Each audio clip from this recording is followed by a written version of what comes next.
lovers of pop culture and toys got together on the internet and they started making noise. So everybody, let's join Jesse Arnold and his buddy Curtis Ackerman, because when indulging in fine geekery, it's always best to bring a friend or two. Shooting the shell. Everybody loves shooting the shell. Shooting the shell. Let's start shooting the shell. You're gonna love it now. Let's start shooting the shell. Just might make you say wow. Let's enjoy some fun conversation. We'll be shooting the shell around the nation. Let's start shooting the shell.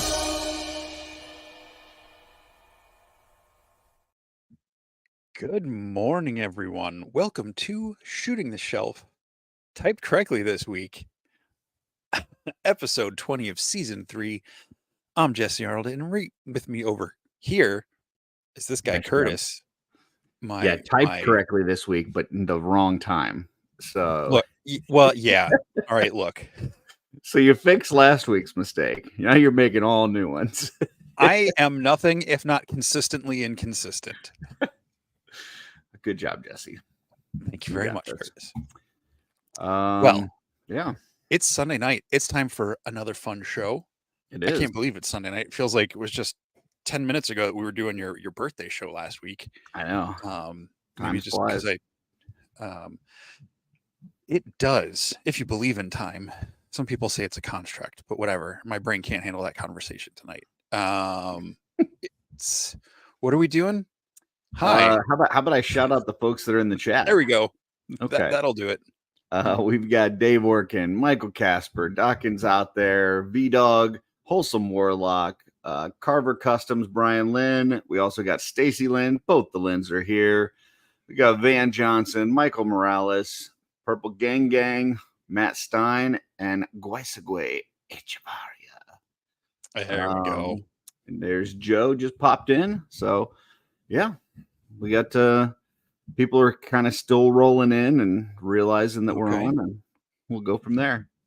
Well, I'm going to do a quick shout out to last week's super chats. We got one from Hedgehog, Len, Alexis Ackerman, Nate Strong, 1-6 Shooter, Dorklair, Jeremy DeWitt was watching the show last week. Legends Collector 1321 Dylan, Guaisagüe, Van, and a couple from Van actually, and a couple. And hey, look, speaking of super chats from Van, Van, you know that's a good song to have stuck in your head. It's better than is a some good other one. songs to get stuck in your head. So thank you all for the super chats, and We've thank had you a all few for more being people here. jump in too. We got Bob M, we got Dub3, we've got Joe Gonzalez, and Uncle Bob's Vintage Toys is out there. What's up, Uncle Bob? All right. Well, you want to bring on our guest? Yes, everybody, give a round of warm digital applause to Dang Studios, Dusty and Ange. Welcome to the show. What's up, everybody? Welcome, folks. How you doing? We're doing good. Good morning. Yeah. it's morning in Jesse's world. Yeah, when we do the show at night, it's always morning for Jesse. Good morning's easy to remember, and it throws people off because then it's like, well, you know what? Yeah, okay, I'll start over for however many hours I have left in the day. Good place to start, right? You know, with your warm digital welcomes, maybe it's throwing you off. Did you ever think of that? I'm always thrown off, but you know, if I can take some people with me, why not? I mean, hey, if you say good morning, it sounds like breakfast is right around the corner, and who doesn't love a good breakfast? Yeah, okay, I got you. Well, let's go ahead and get in our shelf selections. This is where Jesse and I have picked out some photos that inspired us this week. Could be photography, customs, drawings, anything. And we talk about them. And Dusty and Ange, if you guys got anything that you want to comment on them, feel free as well. So Sure. we will get started. And the first one is one of my selections. And this is henrock1_12 on Instagram. And this photo is of the Dick Tracy, I think it's prune face. I just thought this was just a really cool shot, the way they set it up with the, you've got like the curtains kind of blowing in the breeze, and he's got the gas mask on, looking at the window, getting ready to toss that. And yeah, I just thought it was really cool the way that's set up. So the curtains look like one of my mom's doilies. I love it. What good use. Such a good use for that. I was going to say best use of a doily ever. Yeah. I think it's a fun shot. I love all the accessories, like the classic typewriter in the back, the briefcase. This is it's a really fun shot. Like it took me a minute to process what head I was looking at. But yeah, this is a really cool shot. I mean, it looks like a still from a movie with the soft goods and everything. Like, it does not look like an action figure at all. Yeah, I think the thing that really got me with this, I looked at it and I was like, that's not a toy that I would ever buy, but this is really freaking cool. Like, it's like it pulled me in, even though it's not a property or a toy line or anything that I would normally care about. But the photo and the way it's posed is just that good that, yeah, I had to pick it. So that pose on that left leg and the way that ankle's turned, it really looks like he's putting his weight on that foot in order to get the thrust to throw that grenade out the window. It's great. Yeah, I mean, even like the little shells on the ground and everything, like, yeah, just super cool. Yeah, and that furniture, some kid's dollhouse definitely got destroyed that day. I know, right? That's awesome. Man, how fun that would be to be like the photographer taking like a BB gun, shooting it through like a kid's like, balsa wood dollhouse to get bullet effects or something. All right. Next one is Jesse's pick. So I meant to send a second picture with this, but I didn't want to throw Curtis off putting the slides together since I never sent him more than 4 pictures. But this is an homage to a classic X-Men cover with Wolverine running in front, Rogue in the background. And I just thought, as soon as I saw this, I knew what the next slide was going to be in the slides for this. This is Darth Primus on Instagram. Using Marvel Legends, and it's just a classic shot. They even did a recreation of it. Art Adams did a recreation of it where he inversed the character, and Rogue was running up front and Wolverine was in the background on one of the X-Men Classics reprint issues. So two of my favorite X-Men characters, and a classic cover. So had to pick this one. Yeah, I mean, just it's. They really captured the scene to where it does look like it's, straight out of like a comic book. I love that brown suit Wolverine. I'm told that, I think Rob Zamora was telling me that they're supposed to re-release that in the Mafex version, which is like just so good. So I hope so, because it's like $300 figure, and I don't want to spend that. But yeah, this looks cool here. Just the fact that they've got both of these characters in a running pose on one foot, and I don't know if there was other wires and stuff that they photoshopped out, or if they just were able to get them balanced on there. But it just looks super cool. I like it. It looks like she's in hot pursuit of a maniac. Now, this was during a cool arc where someone pointed it out in the customizer chat today about like Wolverine and like his girls, meaning like not his love interest, but like the younger X team characters who kind of like partnered with him, got him as a mentor. And I always forget that Rogue actually did have a bit of that in the comics with him. Not as much as in the movie, but yeah, there was a couple stories where they were off together. Van says that Mafex is supposed to be dropping that again soon. So yeah, I'll be on the lookout, because $90 to $100 is much better than $300. So sure. All right, here's my next one. This is posable_art.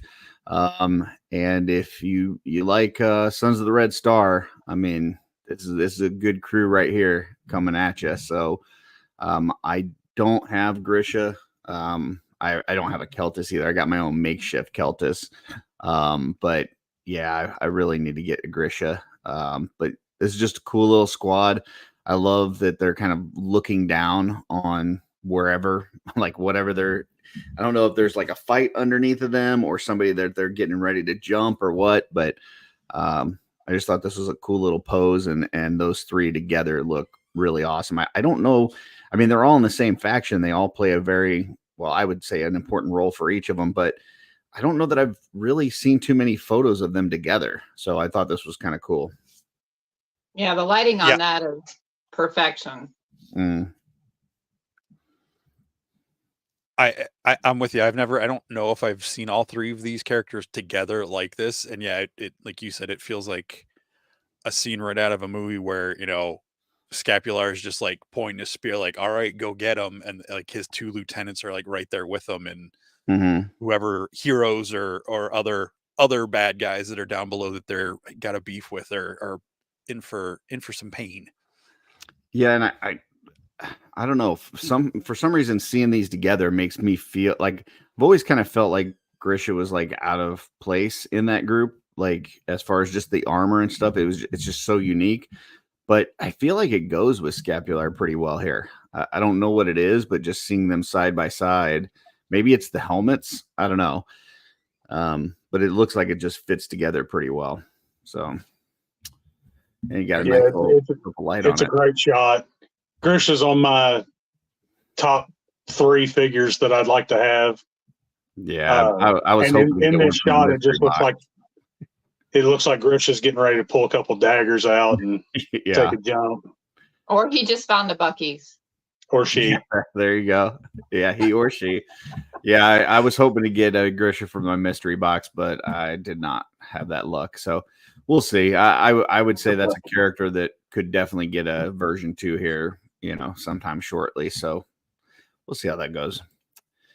I don't know what Five Worlds is, but next one is one of Jesse's.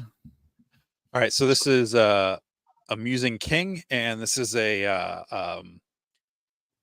I guess post Clone Wars Rex.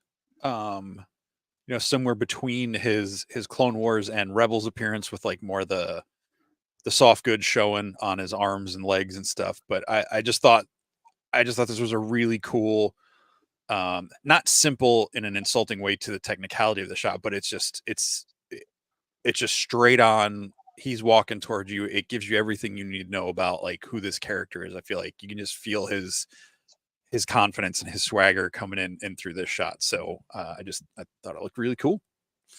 Yeah, this is one that I was actually in the short running for my list as well. So I was glad to see that you had it, so that it allowed me to pick something else. I'm always happy when I pick something you like, because then you never ask me for another one. You always just pop something else in. No, because it means I get another pick. It's like I get this one that I liked, plus I get another one.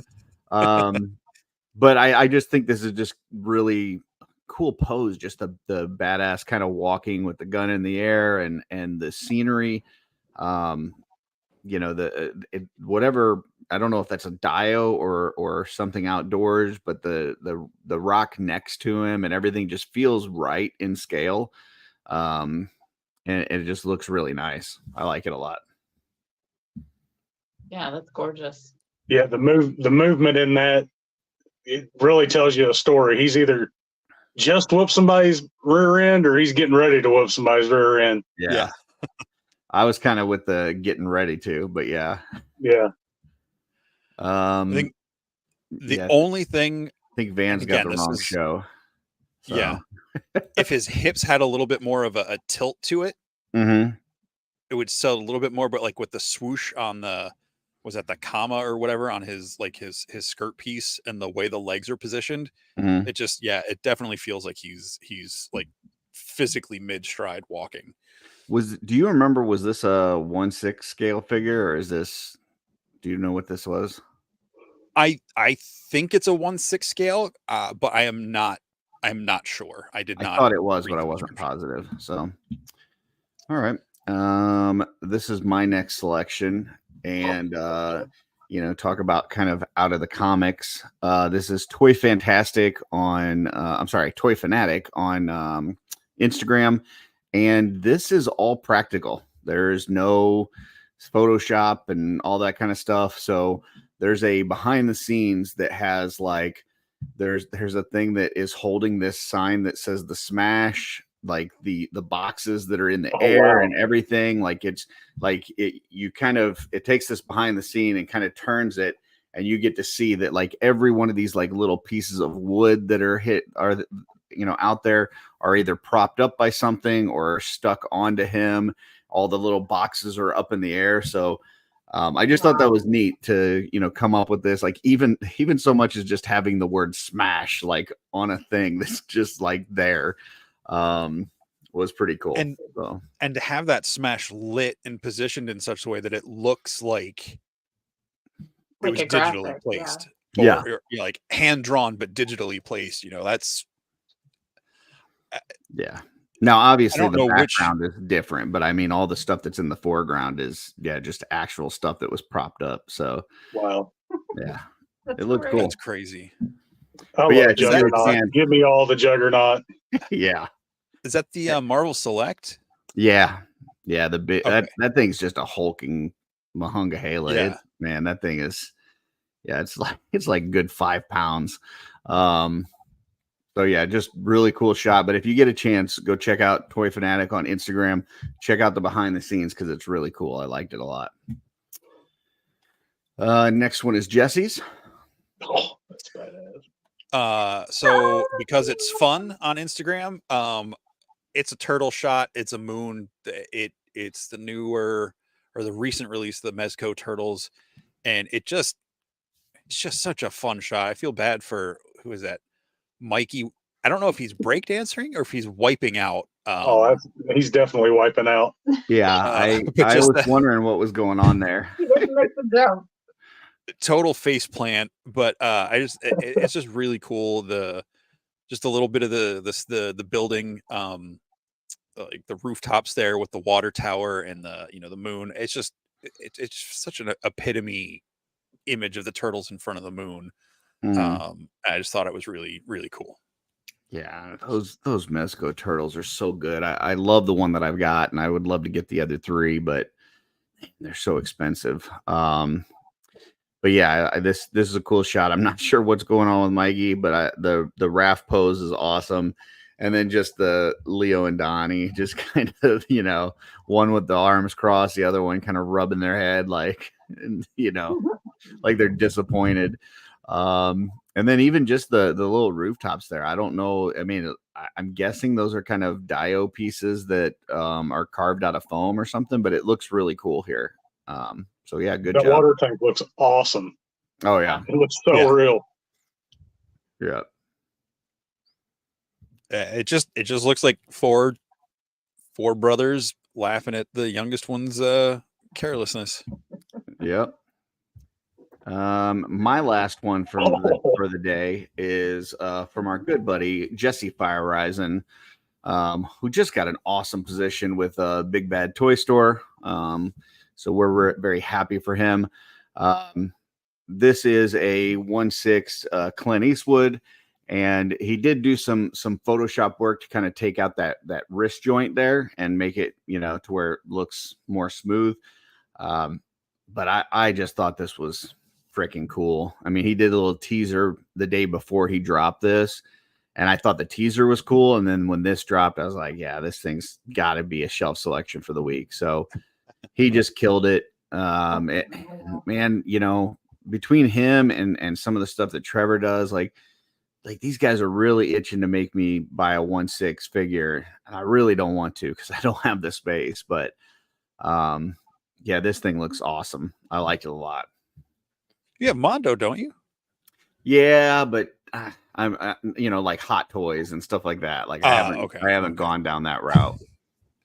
So yeah, just the lens flare on the gun, like you can just smell the oil and the like the smell of metal. It just this is a fantastic shot. Again, making a toy not look like a toy. Like I mean, even if that wrist articulation was still in there, I probably Mhm. wouldn't have noticed that it was, if you hadn't said something, just because, yeah, like you said, Trevor and Jesse and a lot of the other folks that we pull on here that we have no right talking about from any professional standpoint are just amazing photographers. Well, there's been several that we've done that have made me go out and buy a figure, and I don't mind it if it's a 1/12 figure, but the 1/6, it's like, man, they're a little pricey and they take up a lot of space. So it's like, don't tempt me with these 1/6 ones. So, Yeah. But Dusty, I know you got some big Transformers and stuff behind you there and stuff. Yeah. What are your thoughts on like 1/6 scale figures? I can't. The space and the cost. There's just too many negatives, not enough positives. Yeah. The These 12 guys do make scale, them look 6 good, though. inch. Yeah. Yeah, 6 inches is plenty good enough for me. There you go. All right, last one of the day from Jesse. And of course, if I see a Thistlethorn early enough in the week to grab it, I got to pick it. So this is Articulated Times. And yeah, we got Thistlethorn in kind of a proactive, like action forward pose, which is kind of fun. We don't often see him with both those blades connected. And I thought that was really cool. Again, it's outside in nature, and with that smoke effect, it looks like he's coming right through the middle of an early morning battle, and like the breakfast fires are getting smothered in the background or something. I don't know, but yeah, really cool shot. Yeah, I mean, I've seen shots before with this weapon, usually either split up and kind of dual wielding it, or some other, but I don't know that I've ever seen anybody running with it. So this was kind of neat, just seeing him charging at somebody with that dual bladed weapon.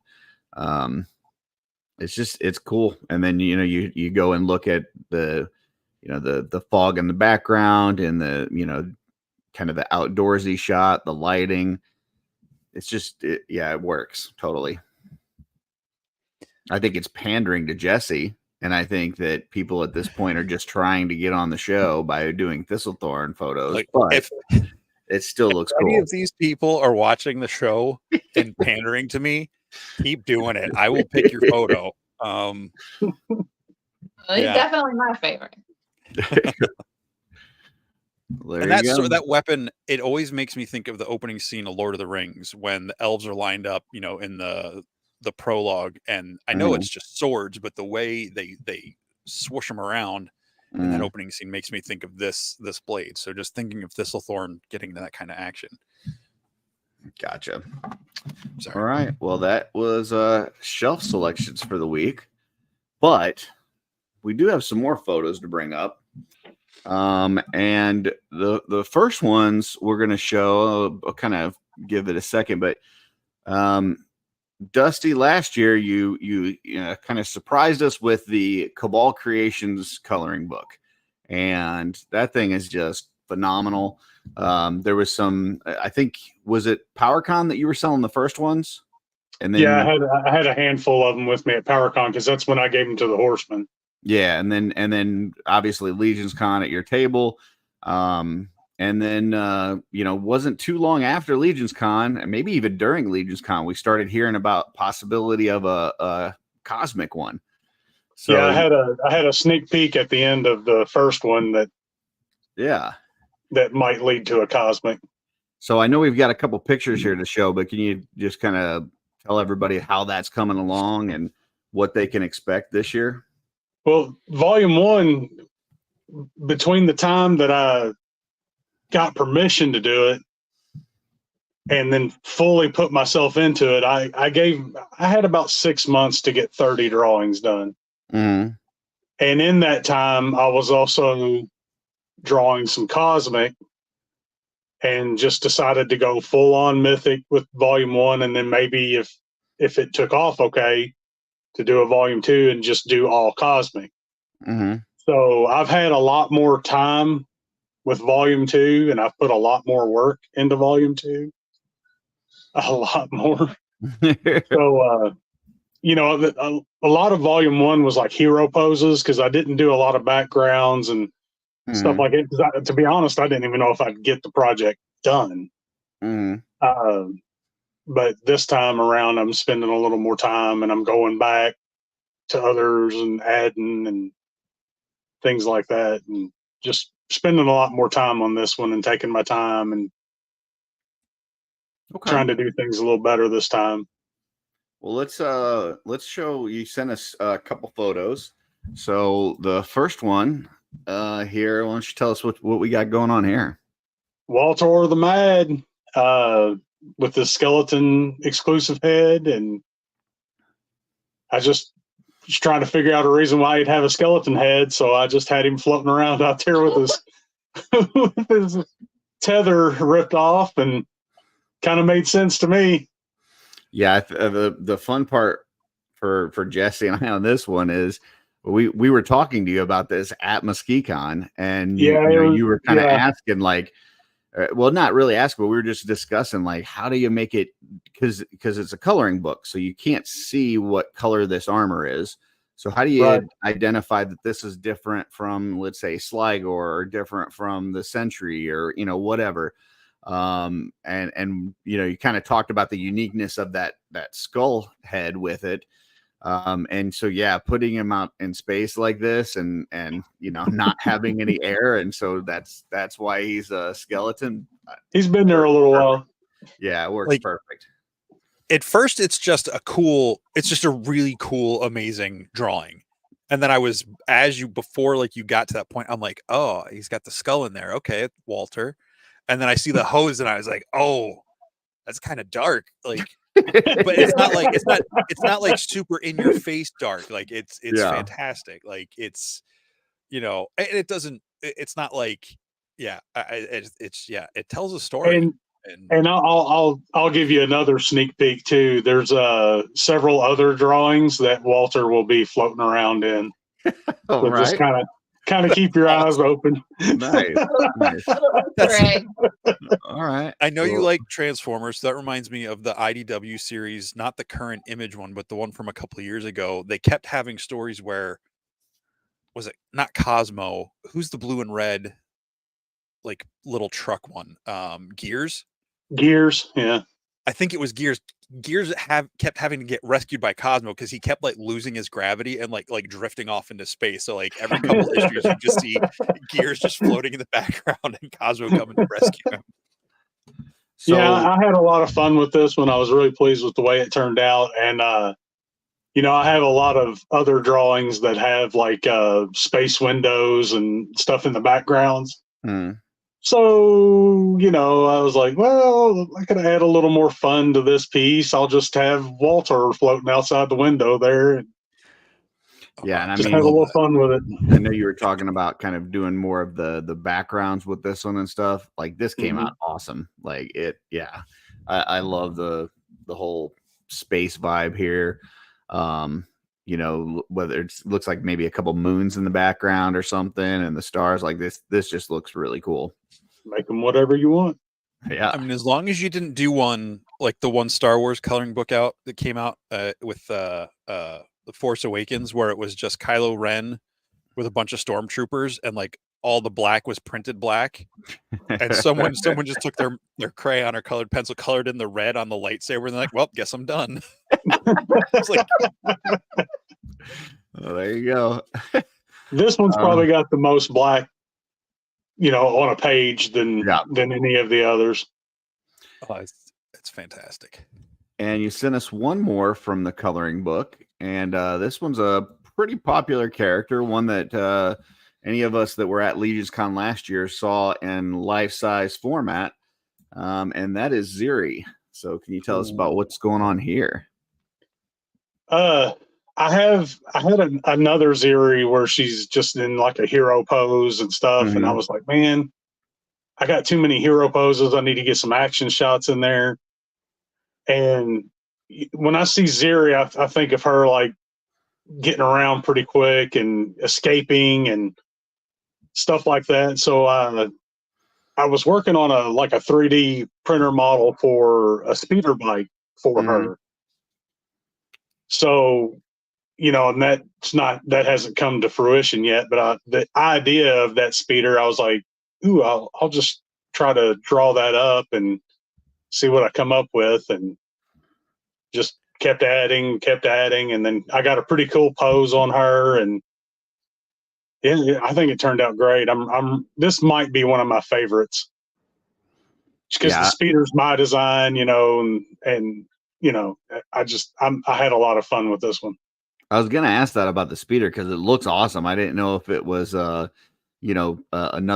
toy from some other line that you had, or something you were inspired by, but it's really cool. I mean, I'd love to have something like that. So yeah, I had a lot of fun with that. A lot of trial and error, and trying to get that angle. I wanted it to look like she was trying to get away, and maybe battling pursuers and stuff, and so trying to get that angle on that bike and trying to invent the bike while I was at it, and but I think it turned out pretty cool. I think it's and great. If you notice the tag number on that. Yeah, I can barely see that. I see a D. Is it? I see a D and an N and 24. Yeah, it's basically D-ANG 24. Okay. Oh, gotcha. Oh, that's funny. I love how kind of like I'm really happy with this one. Minimalist that the bike blew me away when he showed me that one. He started sketching the bike out, and I thought it was just something from the line. I had no idea, and he's like, "No, I'm just kind of making this up as I go." And I was like, "That's really incredible." Cool. Yeah. Like, how do you think something like that? And and then he just kept going with it. So that's definitely one of my favorites. Yeah, that's cool. That bike looks like it's got severe maneuverability. Like, yeah, you could scoot up the side of a wall or something, or just like zip down an alley, out of sight really quick. Like, yeah, that looks perfect for her. I could even see it like doing like a corkscrew move too, like where since it's kind of cylindrical. I was kind of going, I was kind of going for like a cylindrical, jet turbine engine type thing with the pieces on the back. I was going to try to have them kind of look like they were out, almost like a stabilizer wings or whatever. Mm-hmm. But then I was like, well, you need a heat shield, and so I didn't want to block the actual drawing of Ziri in this because I think it turned out really great. So, yeah, she looks awesome. Cool. And we've got some more pictures to show of Ange's customs, but before we do that, I did want to bring up V-Dog asking, how much are the coloring books when they come available? So I'm guessing you're going to have these at Legions Con this year, correct? Yep. Legions Con, Volume 1 had a 250 print run. Volume 2, I'm probably only going to do 100 because I brought a lot of books home from the con last year. Okay. There's a lot of smoke interest at the beginning, and then when it came time for the show, it didn't quite go over as good as I needed it to. So I'm going to cut the run back to about 100 this time around. But they will be first available at Legions Con. And then if they don't sell out, which I'm thinking they probably will, but if they don't sell out, then I'll probably offer a few up onto the Cabal. But you get 30 prints in a collection for $20. That's not bad at all. Now, are you gonna? Yeah. You're bringing the other ones that you had from last year back? Any of the extras? Yeah, I'll have Volume 1 and 2 available this year. Okay. So if somebody wanted to get both, they have the option of getting both. Absolutely. Cool. Okay. So then you sent us some pictures. Now you got some other things that are going to be at your table too. So tell us about what you got going on here. Buddy of mine at work got pretty heavy into 3D printing and stuff, and he was printing some lame stuff like little dogs and cats. And I was like, dude, you need to print some stuff that'll sell. So I had him start looking for, cool mythic related, space related stuff. And he was finding a lot of like miniature files and stuff like that. And he started blowing them up. And I'm like, okay, that now we got something we can work with. Yeah. So like these obelisks were just like a miniature free files for like for like D&D or tabletop games. Right. And then the throne in the middle was a like a King Kong throne. Oh, okay. So I noticed it had like crystal and stuff, and I was like, well, we need to print this out. We'll do it in glow in the dark blue. We'll do it in glow in the dark green. I can make it look like like a magic throne room or a crystal throne room. Yeah, it kind of looks like something from like the Fortress of Solitude from with Superman. Yep. Yeah. And I think I think you can do a lot with it. You could put your dwarves in there. You can put your magic users in there. You can put, your gray aliens in there and think it all can kind of make sense. Yeah. I mean, you could put your Anubis and Bastet figure obscuras in there. Yeah. Yeah. With those obelisks. Yeah. Thank you. Well, and here's the green one lit up. So yep. There's no Photoshop there. There's no black light on. That's just a fully charged setup. That's cool. AKA our night lights. Our night lights, yeah. Because they'll be on in the morning when I get up for work. They'll still be lit up. Yeah. That's cool. I got one of the as bright as Airglow. I got one of the blue thrones from you at Mesquite-Con, and I haven't painted it up yet, but it's going with my vampires. Oh, nice. Just gonna add a couple little details, not painting the whole thing. There you go. Want that blue glow to come through. But well, that blue throne you got from was pretty basic. It could use a little I might put up. I'm probably just gonna put some like white like snow, like Dio snow on it, or something that looks like there's ice forming on parts of it, but that most of it will still like show frosted. Through. Yeah. That's and cool. I'll have a couple of these available. He's not printing anymore. The setup that he had, and with his work schedule being the way it is right now, it's hard for him to stay on top of prints like he needs to. Yeah.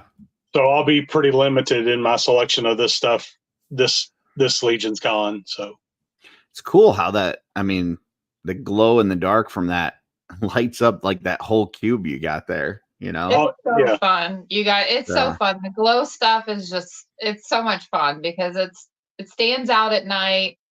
You can kind of pose them in a different little, picture. It's fun. And if you remember at Legion's Con last year, somebody kept leaning on the light and turning the lights off. Yeah. Dude, every time somebody would turn the lights off, I was like, yes, come look at my stuff. It's like a Miami rave over there for us. That's awesome. And then he sent us a couple other pictures.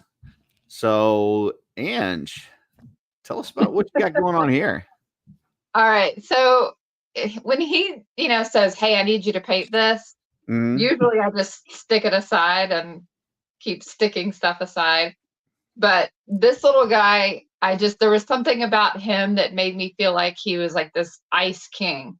And so I chose those colors, just on a whim, just to see what they would look like. And I kept going with it. And then I kept changing things up. And that's what I ended up with. This was her first attempt at painting a figure. No, the other guy was the camouflage. The camo was? The Thistlethorn one. Thistlethorn was he's my right first. up. He's right up here watching over. Yeah, he is now in the safe hands of Jesse now. I know you haven't done a ton of customs so far, but everything you've done has been really cool. I love this. I think this came out awesome. I love the mix of the fur with the paint job. The white with the blue works really well.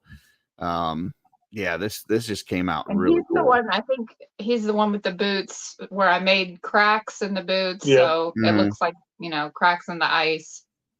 Yeah, it turned out really cool. Yeah, that's awesome. I'm gonna take that kind of idea and apply it in a different figure here pretty soon. Yeah, you could see a little bit of it at the bottom of the package there where the boots, but yeah, that's awesome. Go ahead. I love this guy. He feels like if he punches you or swings that sword, just like points that sword at you, like it's just like you're gonna, it's like Mr. Freeze with his gun in the one Batman movie, like just. And this cooler, head, no pun intended. This is a Wolf King head that we got at our first Legions Con when they did the pop and swap. Oh yeah, deal. Yeah. And they let you take home the parts that you used, and that's the head that I took home from that. That's awesome. You were pop and swap. The one in 22 at yeah. La Quinta? Jesse, you were my assistant or my. I was gonna say I feel like I remember that. That's my awesome. memory's fuzzy towards the end of that day, but yeah. Yeah. What a you were still on on your feet when all that went down. I was. Good shape. Yeah.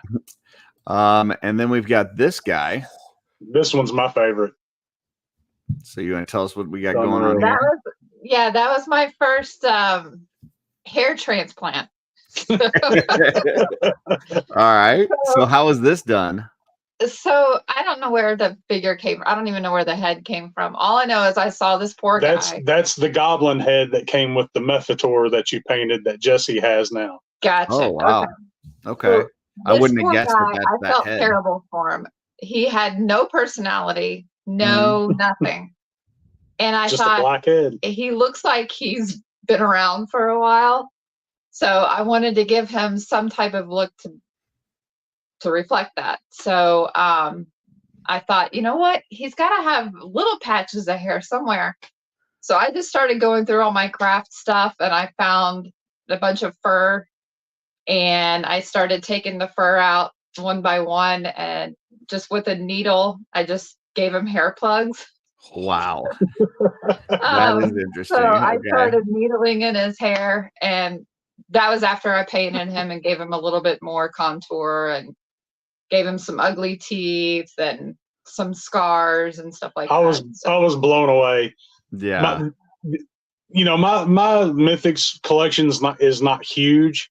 Mephitor is not one of my favorites, so that was like the first one I was willing to rip apart and try to do something with.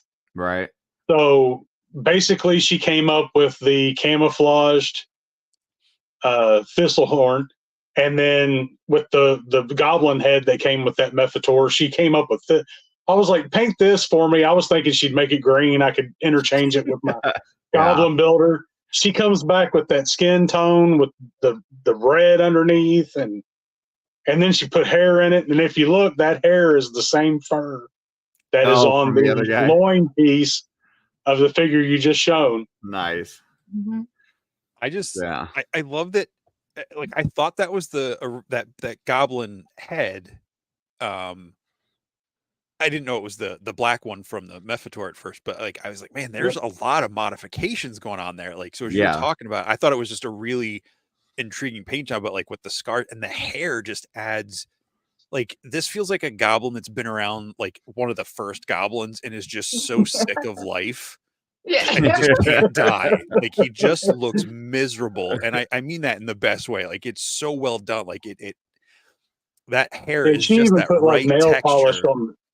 She even put nail polish inside the mouth on the teeth and stuff. So when the light hits it, his mouth looks wet and stuff. He looks like he's and you got to think slobbery. She hasn't done this before, and she has not seen what we see on a normal basis on the Cabal and stuff. And for her to just come up with that. Well, then that's what amazes me. Like I said, I know you haven't done a ton of customs, but the ones that you have done, like when I first started, it was like, oh, I'm going to paint some of these rivets and oh, I'm going to paint the trim on this, like you're doing hair plugs. You're doing, like, we're going to show in a second, fire effects. You're doing the camouflage. Like this stuff is not easy stuff. Like you're going like really extreme, really fast, and it's coming out awesome. So thank you. Yeah, just really neat stuff.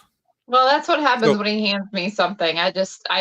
I want to think completely outside of the box a little bit. You nailed that. A new character. I got to beat her over the head to get her to paint, but when she does a fantastic job. Well, that brings me with two questions. or a question and a comment. The comment is, I think that just goes, if you're not as in the cabal, you're not seeing the stuff, you know, that just lends to, I think, the creativity that these toys inspire in people. Like, Mhm. you know, even not being as deep in all that, just being able to do something like this. Because It's a I good mean, I've point. seen a lot of different people paint up goblins, but I've never seen one that looked like this. I've never heard You of know? anybody needling in hair transplants into a goblin. That is Which leads that me, is a new one. And listen, you know, I'm not trying to be like I'm the old hat here or whatever, but like, you know, in the past 3 years, I've talked to a lot of freaking customizers. I've seen a lot of customs. I've never seen anybody needle hair into a goblin head. That is definitely unique. So Well, so I was just grateful his head was forgiving enough to do that. which leads me to the question part of that. So if you're not as, you know, seeing all of that stuff or as much of it, like, where, I'll be right back. you said you have crafting stuff. So if I'm not getting ahead of stuff, Curtis, oh, he left. Yeah, he said to be Where right back. did your, like, the crafting skill, like, where did that stuff come from to apply this sort of stuff from, Just or to these? it just came to me. She's an artist. She likes Just to draw and she imagination. likes to paint, and Okay. she likes to, you know, make home crafts, and she deals with flowers and stuff, you know, stuff like that. So I mean, I deal with flowers. well, I mean, you know, you I don't make deal in flowers. bouquets and stuff, and you know, stuff like she's always crafty. Yeah. And Okay. then when I kind of asked her, begged her again, asked her again, begged some more to paint one of these figures up for me, you know, and then I think with her, you know, her background with Barbie and dolls and stuff like that, I think she was like, well, if I'm going to have a figure, it needs hair that I can brush. Okay. Not saying that just because you're a girl you would do this, but now I want to see a goblin with the armor, but like in like a dress. Like, did you ever watch the TV show Firefly? Yes. You remember the episode He where? has mine. Oh, okay. You got to show her the one where they take Kaylee to the ball. And so Kaylee's like this rough and tumble, like, grease monkey. She's the mechanic on their spaceship. And there's an episode where she has to be this like +1 to go to this ball. And she gets this big pink kind of like, what's that nursery rhyme with the sheep? Little Bo Peep kind of look. Like, it's big, it's all froofy, and like she's all done up and she's just having the time of her life. But all the girls are being mean to her because, you know, it's an it's like an out of date fashion. But I'm just imagining a goblin in like a froofy kind of like, you know, Alice in Wonderland Little Bo Peep dress. That's a good idea. But with that, I might have to get a girl head like that. Make her She pretty. like that has on said top. she's going to Disney-fy my figures Oh, Okay. if I make her paint. There's So a couple that have potential, I'm telling you. she's eyeballing a few of them. I mean, this one looks like straight out of Legend. The well, Tom I can see Cruise. that. Speaking of which, that's on her to-do list. Yeah. Okay. Oh, Oh, nice. there you go. Good Yeah, old that'll be a fun one. Lord of That's on her Darkness. to-do list. So, and then you sent us one more, which is this guy. And this is another one that I was just like, what the heck am I looking at when we were at MesquiCon? So tell us a little bit about what you got going on here, because it is quite unique. So that one was actually Dusty's idea. He had the idea of kind of like a lava look to the armor. But I thought it would be kind of cool that if he had lava type skin, like just crusty, just heat underneath. And so I just started kind of putting it together, and I thought, okay, what would this look like? I did a test on a different piece with that crackle paint, and I hated how that turned out. And I was like, this is crap. I'm not doing this. So I literally just started going in my head and started thinking, how would this look? Started applying the colors, and with a teeny tiny little brush, I think I did 2 or 3 different layers. In each line. So I started with the red, and then I did some orange, and then a little bit of yellow here and there, and just, you know, made each crack. So I came up with this idea, and I wrote a little backstory and everything when I shared this on the Cabal. I've got a name for this guy. I've got a name for his type of Duergar dwarf. I came up with the idea of what his armor would look like, you know, with the cracks in the magma. I sent her some pictures of it, kind of what I had in mind. She comes up with this. She does the horns and adds hot glue to the horns to make it look like flames shooting out of the helmet. Then she digs out his medallion and his tunic belt, or whatever you want to call that, midriff in his waist, digs that out and puts one of her craft beads in there. You know, she digs that out, paints the inside of it red, and puts a clear glass bead in there to represent the eye of the vein, which was in the story that I kind of pitched to her. And then the helmet is actually sparkly. It's like a glue, So that wasn't one it? that one was, I just found some old Glitter glue from my daughter's craft stash from years ago, and I was like, it's not even paint, it's glue. I wonder what this would look like. And so I put, I think, 3 coats of that on there just to get that real shiny but still kind of patinaed look a little bit. I was thinking, you know, to do the red through a black helmet, and she came up with that, and I was like, you know what, I think this might actually look better than what I had in my mind.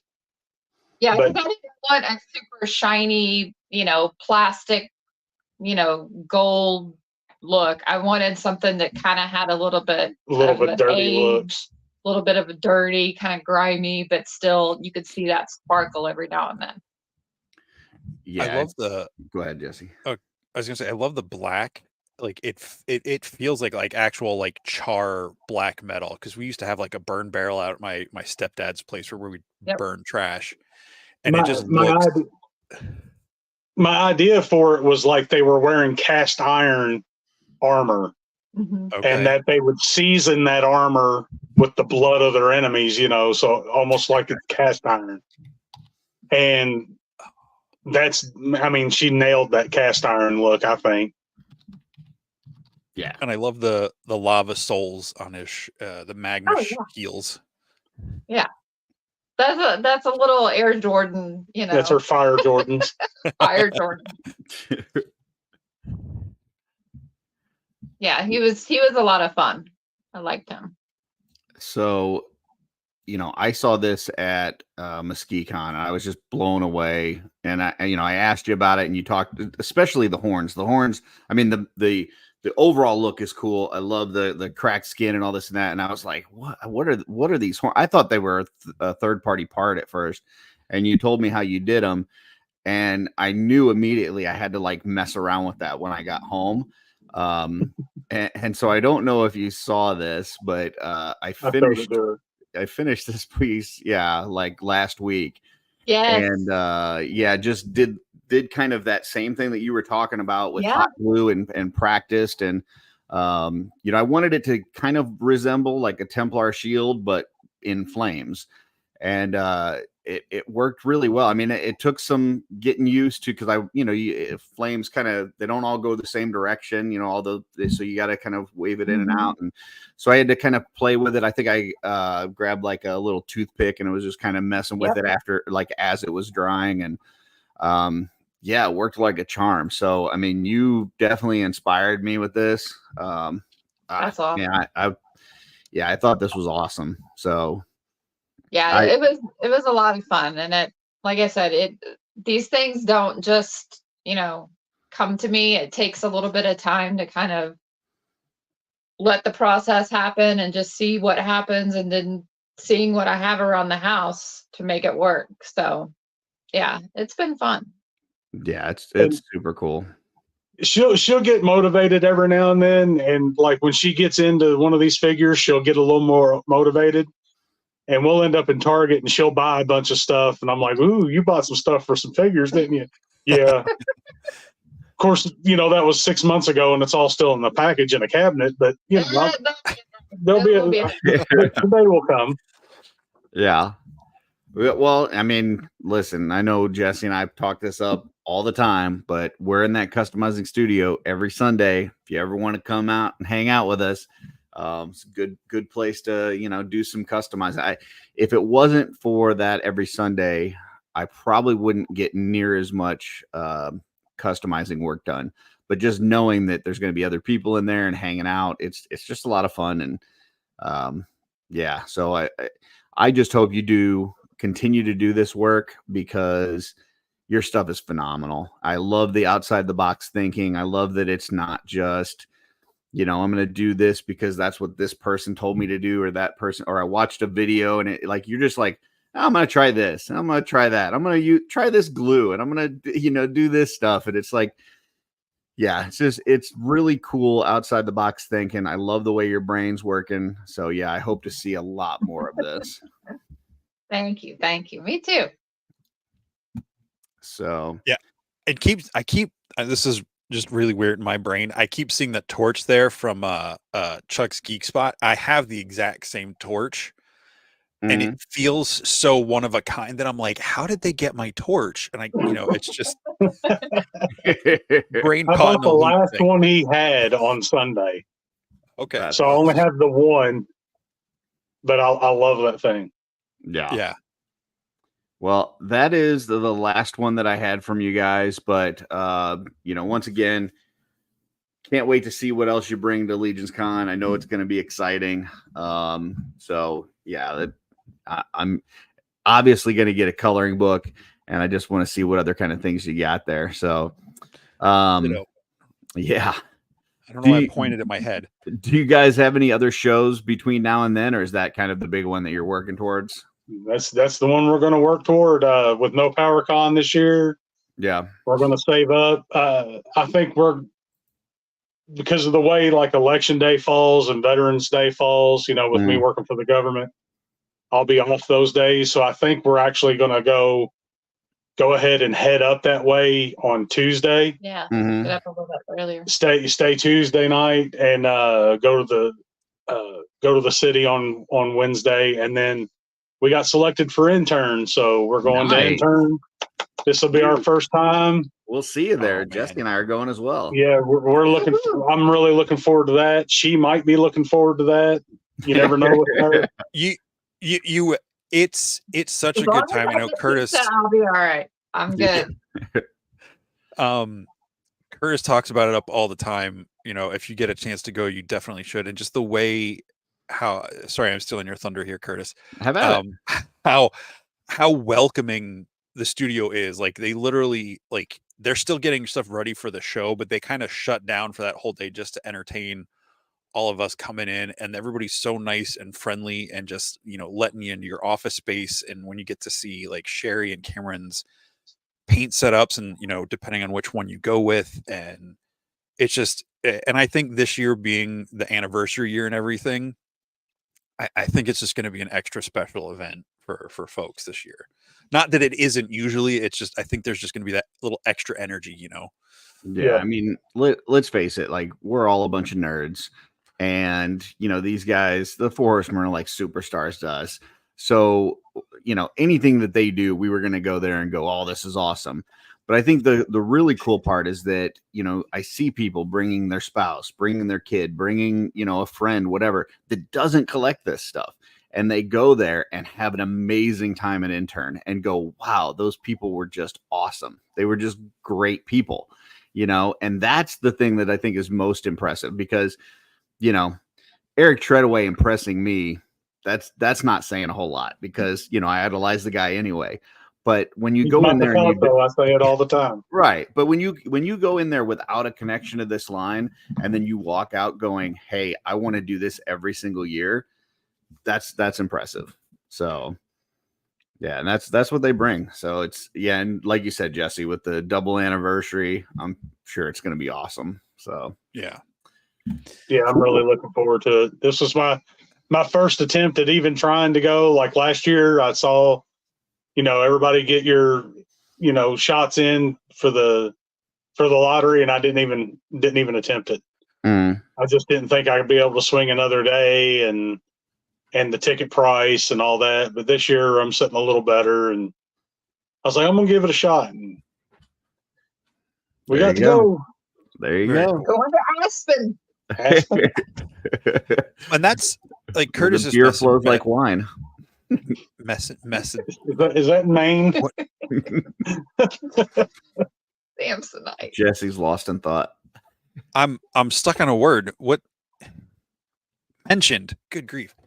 The family and like the couples aspect of it. And I think that's something really cool that you guys bring to the table, as does Curtis and Darla, you know, Stacy and Brian, and I'm not going to remember everybody, the McCoys, like how cool this line is, and the creative aspect of it, that like people are doing stuff together. It's not like this isn't just Dusty's thing. Like Angie's getting in on it too. I mean, it might be more his, or you know, maybe someday it'll be more yours than his. I don't know.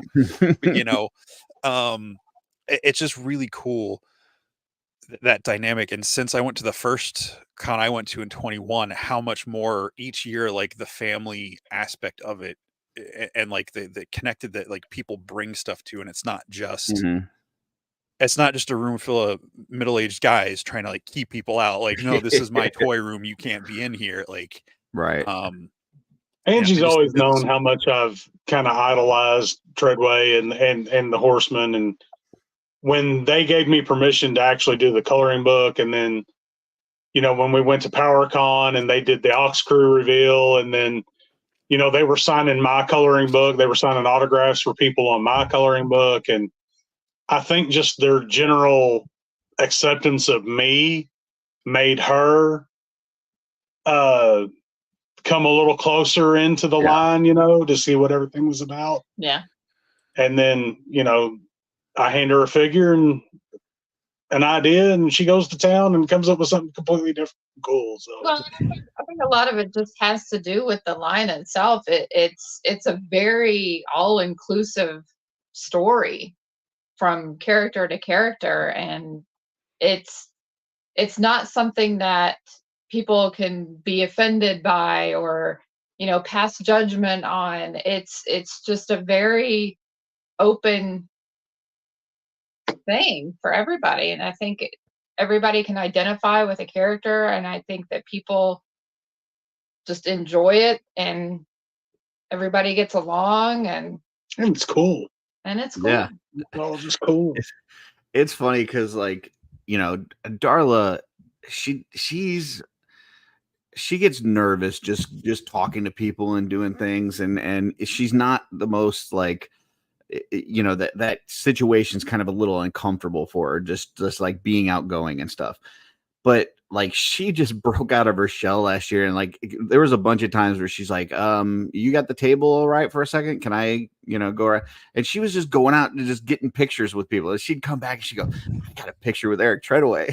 And she's like so excited. It's like not her at all, but it's like that level of comfortability that, you know, the whole community brings, that you go in there, and even if you've gone to a bunch of different conventions, even if you've never gone to a toy convention, like, you walk in there and you immediately feel like family, and that's the atmosphere. So it's just really neat.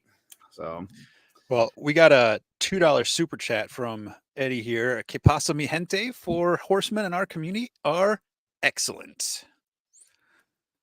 I got disappointed that wasn't all in Spanish. I thought I was doing pretty good there for a second, and then I was like, oh no, this is English again. Yeah, you went back and forth really nicely. So so besides Legions and the stuff that you guys are working on for Legions Con, what are the things you guys into? What do you like to do with your spare time? You know, be it hobbies, movies, TV, anything that you guys enjoy doing? I'm a movie guy. Yeah. If I've got free time, downtime, I'm either drawing something or I'm watching something, you know, a series or a movie. I'm an old 80s kid, so I would stay with my aunt in the summer times, and they had a video store. So, you know, anything that didn't rent out that day, we were packing it home. throwing them into the VHS player and watching movies in the basement. VHS tapes. I'd go to my aunt's house. She had HBO, Cinemax, and would record everything. Yeah. And she had a linen closet in the hallway that we could put towels and stuff in, but the top 3 shelves would be nothing but recorded movies. And she would number them, and you would go in and sign on the sheet and write down which number videotapes you would take out of her closet and take those home. And each tape would have 3 movies on it. So I'm a huge movie buff. And a bit of an audio. And her name was file. Blockbuster. Oh, that's funny. When he's doing all that, I'm usually trying to fix something, repaint something, move something around again, changing the house. She changes the decor in the house on a regular basis. Gotcha. Literally right here on the floor. Yeah. There's 14 framed pictures just leaned up against the wall where she will swap stuff out in the house. Yeah. There you go. So doing that or coming up with something new that we need for the house, or buying IKEA furniture for me to put together. And speaking of That's framed project. pictures, I don't know if you recognize that guy there. Ah, there it is. Yeah. that's awesome. Yeah, that sits That's next to me great. at every show. So I knew you would appreciate that, Curtis. That's why I made you one. Yeah, absolutely.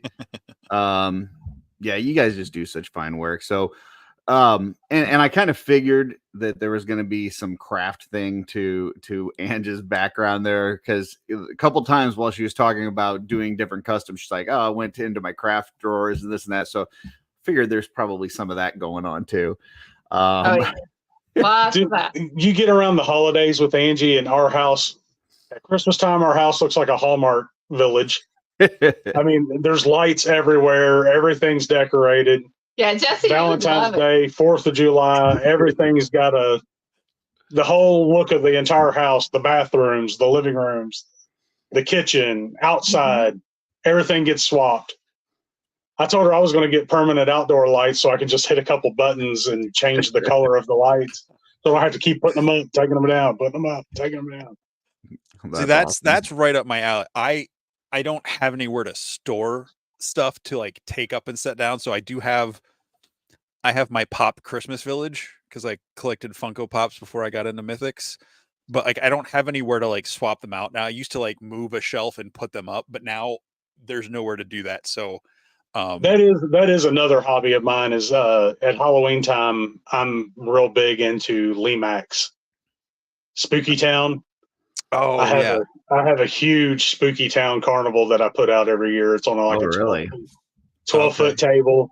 You can get in there with your camera at all different angles and everything. I get real into it, almost too much, really. Yeah, It's a lot of work. Like the holiday. That's awesome. So you had said you're kind of a movie buff. What's your, what's the thing that really gets you? Are you more of a action, comedy, drama? Before we jump into that real quick, I do have 2 quick super chats, Curtis. Oh, sure. I did. Going back a few minutes, Van Johnson with $1.99. Darla is an absolute treasure. This is looks like there's about 30,000 purple hearts. And Blake, Legion's family is the best. Thank you, Horseman. And I completely agree with both of those sentiments. Absolutely. And as you might say, in other words, from both of us. There he is. Yeah, for sure. That's my boy right there. So what kind of movies you're into, and is there anything that you've seen recently that really struck your fancy? Growing up, man, I was all about Arnold. Anything Arnold, RoboCop, Predator, all the classics like that. Then I would get into obscure comedies like Inner Space, Spaceballs, stuff like that. Super quotable stuff. And I still quote shit to this day. And Angie looks at me like I'm stupid, and I'm like, well, you You don't understand, man. You just don't understand. Do you have that friend or someone that you can like have a conversation all in movie quotes? he does. I got a buddy that's worse than I am. I mean, he'll have entire conversations out of movie quotes. It's hard to have a straight conversation with the guy because he throws movie quotes constantly. That's how you know who he's talking to. But I love him for Like, it. the only way that I know who he's talking to on the phone is who he's doing quotes with. With, you know, okay, if it's this type of movie and he's doing a quote, he's talking to Jason. If it's this movie and he's doing this type of quote, he's talking to Jared, or, you know, or you guys. Yeah. So it's, you know, there's always, he's got his genres and his people that he bounces it up with. I'm the same way. Like one of the kids or somebody will say something. They'll just say a word or a phrase, and it'll trigger something in my brain. And then all of a sudden I start quoting a movie that has that same word in or the same phrase. Anytime she says the word cookies, I can't not say it. Cookies. I look forward to tossing them. And she's like, I don't even know what that means. What does that mean? I was like, you've never heard the phrase toss your cookies? No, what does that mean? It's like, it means you're going to throw up. She's like, that's stupid. That doesn't make any sense. And that makes me sick. So every time he says it, I'm like, oh.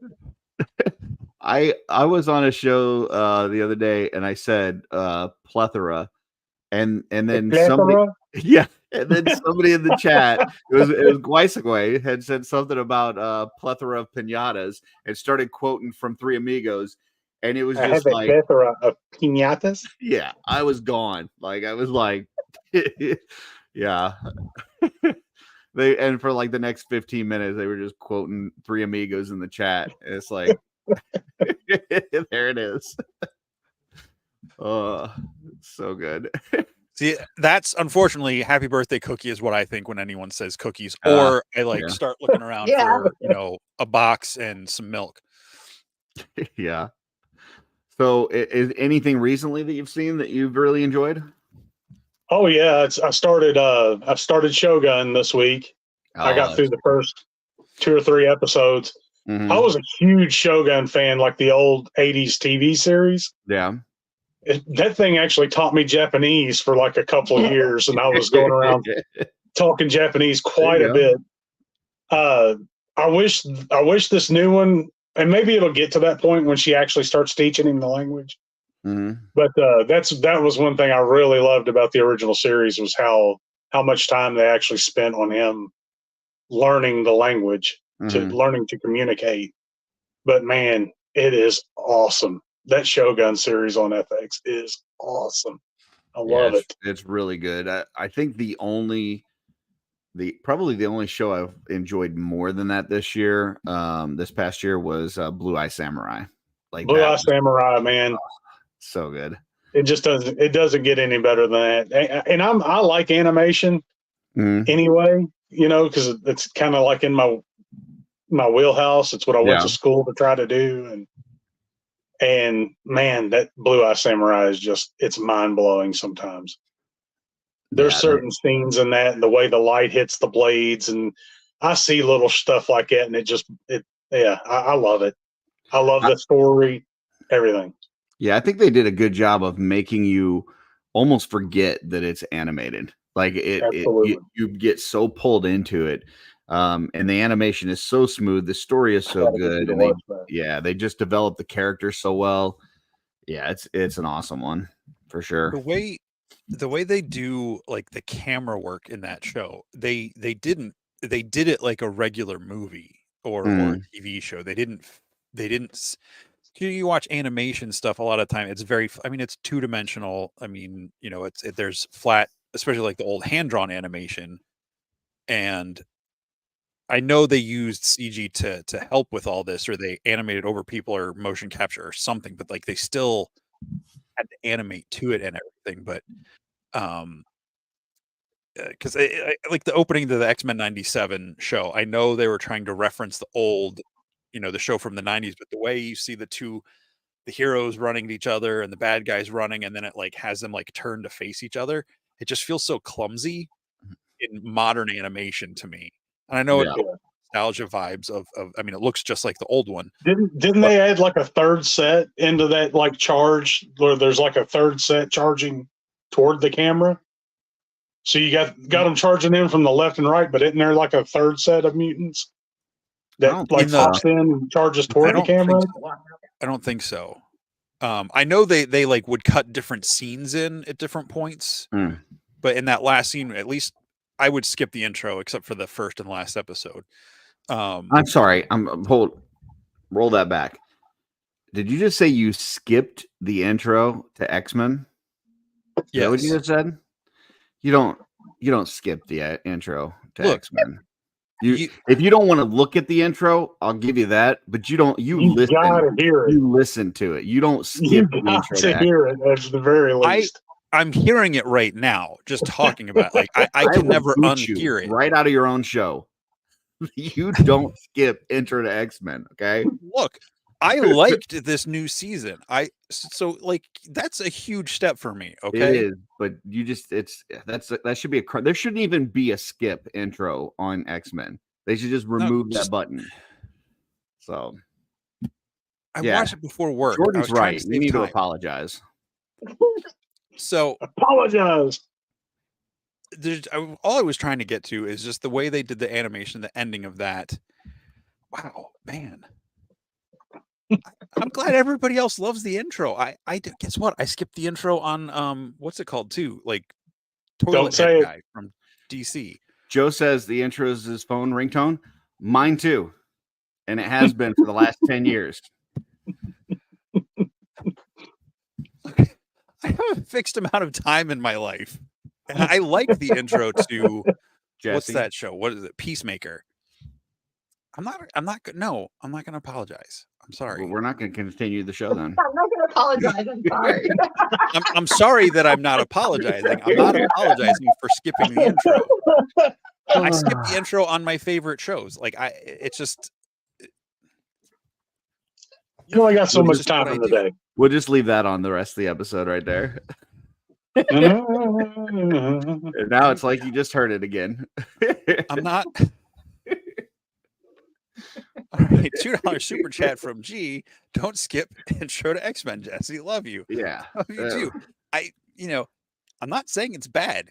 I skip it. I skip all the intros. It's just what I do. You've said some things that I've disagreed with on the show over the past couple of years, but that has to be the most. That's like saying 6-minute abs when it's it takes 7 minutes. Yeah, exactly. I don't. I have one ab. It's one giant ab. Good stuff. So no, but just go ahead. So back to the animation on Blue Eye Samurai, just the way they do that the panning and like the moving and it just there was something really dynamic about it that immersed you into the reality of that world, which, like you were saying, Chris, like helps you forget it's actually animated. Like because they treated it like an actual movie. So yeah, I think writing helps a lot with that immersion. Sure. If the writing is good, it'll pull you away from that animation. Yeah, or pull you out of it. Yeah.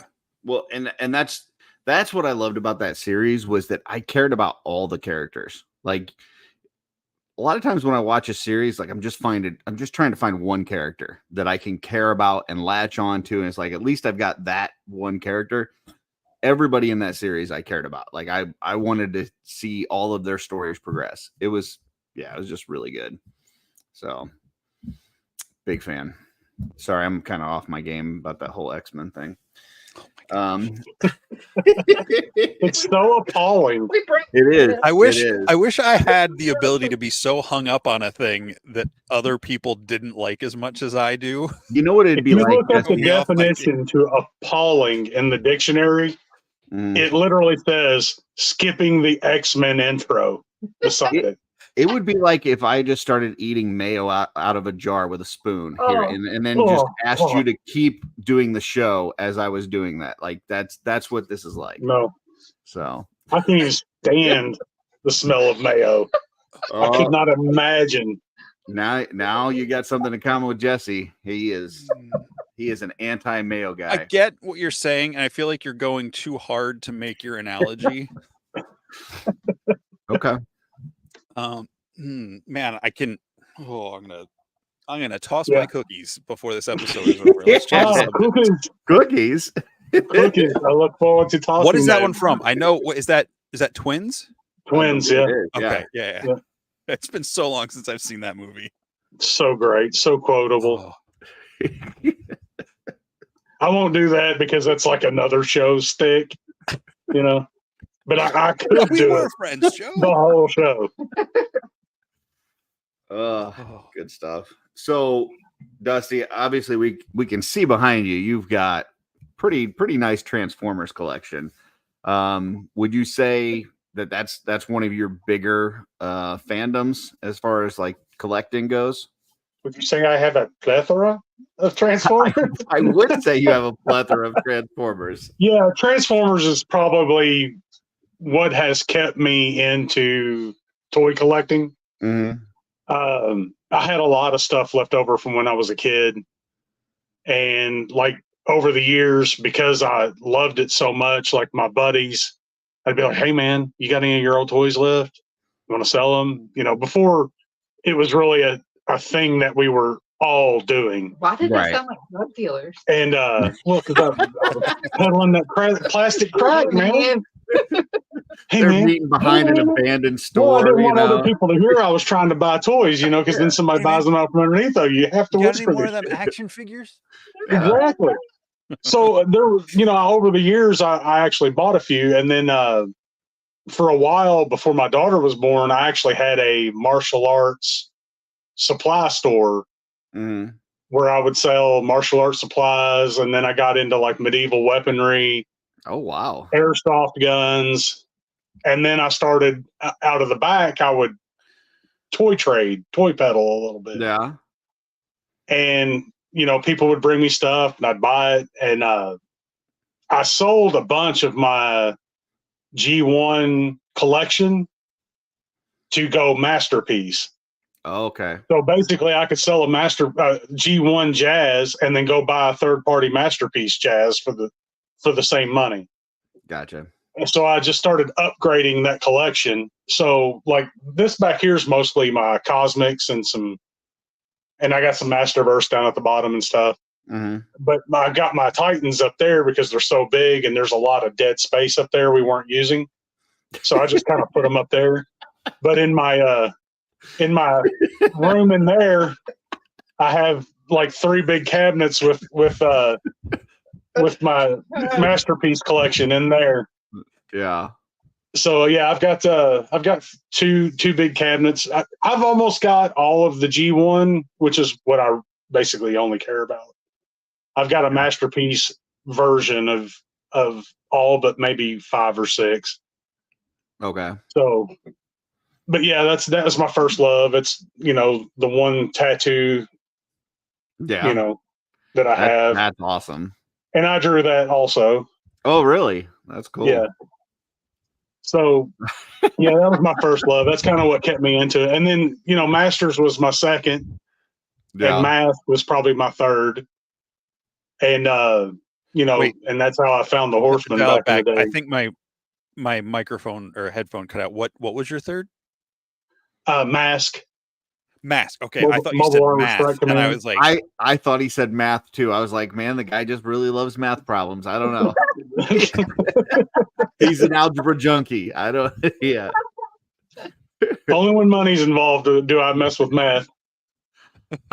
I've got to hear more about this whole medieval weaponry out the front door, toys out the back door. Like, there's got to be some interesting stories from that shindig. Like, Yeah. like how that came about, and you know, anything interesting happened through that whole process. That came out of my love for movies, man. Yeah. You know, Revenge of the Ninja, Enter the Ninja, The American Ninja. You know, name a ninja movie, name a kung fu movie. I've seen it. Last Dragon. I grew up making That's nunchucks out of tree branches and shoelaces, man, Yeah. and using sticks. And You put a lightsaber in my hand, and I'm wielding it with the best of them, brother. When you first said martial arts supplies, my mind filled in martial arts office supplies. So I was imagining like pencil nunchucks and like katana click pens. I don't know why. That's You truly think on a different level, Jesse. 100%. I worked in an office supply store, so I heard supplies and office just got like inserted in there. What you were actually selling is much cooler. Oh yeah. I was selling ninja stars and shurikens and nunchucks and swords and katanas. Ninja stars for the win. Is there a difference other than the words used in ninja stars and shuriken? They're all under the category shuriken, but when you grow up in America and you're a boy, it's a ninja star. Okay. Gotcha. So did anybody ever bring in like an old toy and then leave with weaponry? Is that something that happened?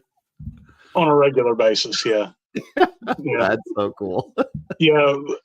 When I started doing that would be an awesome, but that would be like an awesome advertisement. Like late night, like the local channels, like you got old toys laying around. Well, come on in. You can get some nunchucks. You can leave with swords. It's like that reverse, like kicks for guns. You know how you're supposed to bring your shoes, or you bring your guns and they give you shoes. Right. But he's doing like the opposite. Yeah. It's like bring me a toy. And they give you a deadly weapon. Right. Yeah, when I started my business, Lord of the Rings was in the middle of their trilogy. So a lot of the swords I were getting in were Lord of the Rings movie replicas, and I had like the blade katana, a lot of that stuff. I had a lot of wholesalers. I'd get cheap Pakistani stuff, and then I'd get higher end stuff and price it accordingly. But that was a big thing for me. Is like somebody would bring in some toys and I'd give them $1 price and they'd be like, well, how about that Sting sword with the plaque? Yeah, I can do that. Yeah, no problem. You're only 9, so make sure you get your mom's permission first. You must be taller than this weapon to carry it out. Kids walking out with katana. I'm kidding. Instead of writing a note for cigarettes, they wrote a note for weapons. Yeah. I'm just imagining one of those ads like Curtis was saying, but like, did you ever see that Rhett and Link where they did the Red House, like the furniture store? Have you ever seen that video? I'll have to send you the link. It's hilarious. Move on. Okay. Me trying to explain it will be worthless. That's fine. So what would you say is the most impressive weapon that you had there? Like, whether it could be dollar amount or it could just be coolness factor. Like, what was the thing that you're like, this was the top one that you had? I've got 2 that come to mind, and my son has both of them. Okay. Still to this day. One was a 357 Magnum airsoft revolver. Okay. That was 1-to-1 scale size, double action, had the hammer fall, had the bullets that you'd actually, kick out, had the bullet release and everything. And you would put a little plastic pellet in the bottom of that bullet, put that back in this barrel, give it a spin, slap it back in the gun, pull that hammer back, pull the trigger, and that plastic pellet would shoot out. My son loved it when he was 9, 10 years old. I would never let him like leave the house or leave the store with it or whatever. But I did end up special ordering him one, and he still has it to this day. And the other one was a Roman Gladius that had a lot of detail, and he still has that to this day. Oh, it was just one of those things. Dad, are you sure you want to sell it? Are you sure you want to sell it? It's really cool. I'd be like, well, we'll just take it home. And he still has it to this day. That's cool. That's awesome. Yeah. I had some cool stuff go across my tables, over the years. Some really cool stuff. So how long did you do that for? I did that from let's see, my daughter was born in 2004, so I probably did it for 3 years. Okay. Once she was born, Christian was a little, he was like 5, 6, 7 at the time. And I would bring him with me because it was every Saturday and Sunday I was open because I had a full-time job during the week. Right. And I had a little like 13-inch TV set up with a Super Nintendo, and I would put it behind a shell of a Castle Grayskull.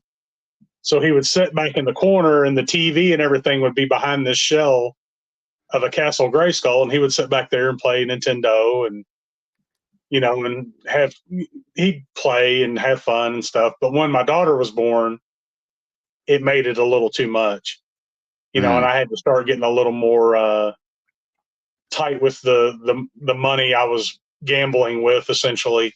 And I just decided to hang it up, and I sold everything I had to one of the other guys that was down the road a little bit and called it quits.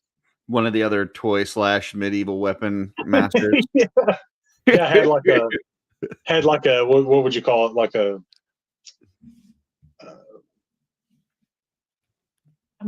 I don't know, like a variety store. Had a little bit of everything, antiques and gotcha. Yeah, Okay. a little bit of everything.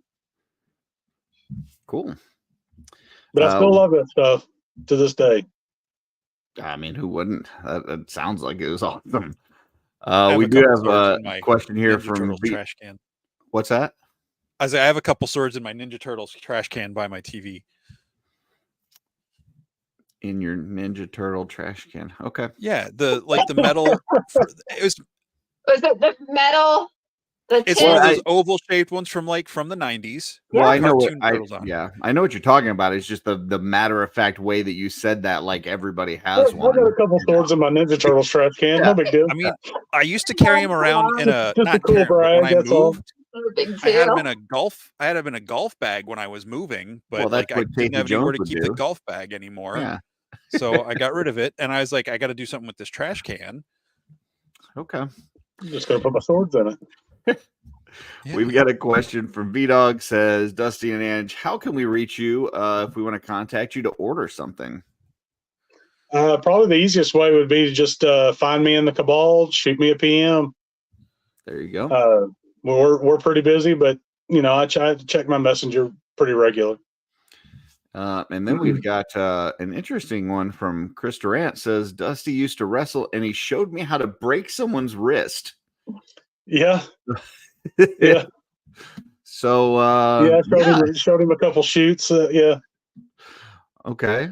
So yeah, I went through again, growing up the way I did with 80s movies and stuff, pro wrestling kind of fell into that as well. To me, it was like live action cartoons back in the day. Right. Yeah, a lot of us got into that. But I actually pursued it for a while. Having kids and a real job and stuff made it difficult to travel like you need to travel. But I went about as far as in the business as I was willing to go. Interesting. So what was your character name? Oh God. I think it's Cornbread. Cornbread. Okay. Yeah. All right. And then Big Dusty Lee toward the end of my runs. Yeah. Okay. Yeah. I'm just glad I'm not the one laughing myself off the screen for once. She can't laugh, dude. There's YouTube videos of her interviewing me back in the day in a backyard 20 plus years ago. Yeah. So, she can't laugh. I thought you were saying she couldn't laugh. I thought you were saying Ange didn't have the capacity to laugh. I'm like, no, she can't make fun of me because she was right there with me during some of it. Most of their shows. Yeah. So was Cornbread a face or a heel? Both. He liked to be both. Oh, okay. I was a tweener. Okay. I was out for laughs. I was out to get laughs and bust ass. All right. Busting ass and getting laughs. That's what I do. Right? And did you do you have a special finisher that you used? The iron skillet. The iron skillet. Okay. Yeah, we got to hear about this. What is the iron skillet? Think of your standard hip toss. Yep. When you get them over where their back starts leveling out with the ground, just grab them by the neck, drive their head straight into the. So you do the hip toss, let them float over. When they float over, grab them by the neck and chin. Wow. Sit down with it. That sounds pretty devastating, actually. No, and I was a big dude, so anytime I throw my legs out and sit flat on my ass, you'd get a big bounce and a big sound out of it. It's all about the show, man. It's all about the show. That's pretty cool. I'm pretty sure my brothers did that move on me. And the move I actually taught Chris was actually one that I learned at work when we used to have inmates around that would help out in the city, you know, with landscaping and stuff like that. We had to learn a few restraint holds and stuff like that. And I showed Chris one. It's real simple, but very, very effective, right, Chris? Yeah. I just did. Was this at Legion's Con that you showed him? Yeah. So there you go, folks. If you want to know how to break someone's wrist, hit up Dusty at Legion's Con. And no problem. So it'll take a whole lot of 25 seconds, and you'll be a master. What you need to do is be like Van and mistake him for Joe Russo in the bathroom. And you'll get a first-hand demonstration, I'm sure. Yeah. I think that was Noah. Mistook him for Noah. As long as nobody's tapping their foot while I'm in the stall, everybody will stay safe. Yeah. There was that lingerer last year at the urinal. He was there for like 2 hours or whatever. That was odd. Yeah. This guy standing at the same urinal for like 2 hours. Is that when we were doing our live show and he just didn't come out? Thought he had a stroke or something, but nope, he's just standing there. Just a perv. That's all. And Guaisagui says he's sliding into your DMs. So there you go. Roger that. You're gonna get off the show and have a bunch of DMs. People I'll check them tomorrow. Wrestling moves and weaponry and everything. So. I sent one to you and Curtis like simultaneously. You guys both got to check that video out when the show's over. Okay, absolutely. It's one of the best worst commercials I've ever seen in my life. All right. So what else, guys? What do you guys do for fun together? Oh my God. Angie's a foodie and I'm a fatty, so that works out. Okay. So when we do get free time, you know, we're doing projects around the house and stuff like that. We like to get out to the pool when we can, but usually if it's just she and I and we've got downtime, we're out running and try to find a good spot to eat and stuff like that. And then here lately, our vacations have been centered around travel and the cons. Yeah. I was real disappointed we're not having PowerCon this year. You know, that took one off the board. So we went to MesquiCon. Yeah. And that was a blast. So listen to you guys. So there's this blueberry pie place on the side of the road. We're going up to Michigan, and I'm like, oh, I want to get some blueberries. This is going to be great. He's like, all right, well, maybe we'll hit it on the way back. So we hit it on the way back. It's closed. So I look over, and this precious little place has one of those things built on trust where they let you put the money in the box in a freezer. And take the frozen pie with you, even though you can take 45 pies if you want. But I took one. We get it home. A couple days later, I make it. It's great. I have a piece. He has a piece. It's great. He doesn't like blueberries. So I'm thinking, okay, I'm going to have pretty much the whole pie to myself. 2 days later, it's gone. So we need to go to Michigan again. Yeah. To get blueberry pies. I wonder if that's across from the gas station Curtis got his hat from.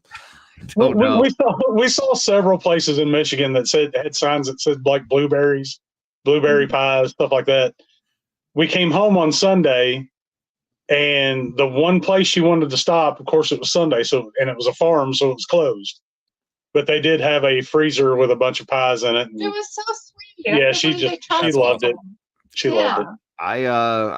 Is that something that Michigan is famous for? Is blueberries? That this is news to We me. saw a bunch of signs about blueberries, so they must have a few up there. It was really sweet. But yeah, I mean, just travel. That's my thing. I love to travel. I don't mind driving. I love driving. He hates driving because that's literally what he does for a living. So when we go anywhere that's not his work, I drive. So I don't mind the driving. We try to go different places all the time. My daughter's in Florida, so we just got back from there recently. Michigan. So this summer, who knows where we'll end up? But yeah, and traveling is my thing. And you guys drive to Legion's Con too, right? Yeah. How far of a drive is that for you guys?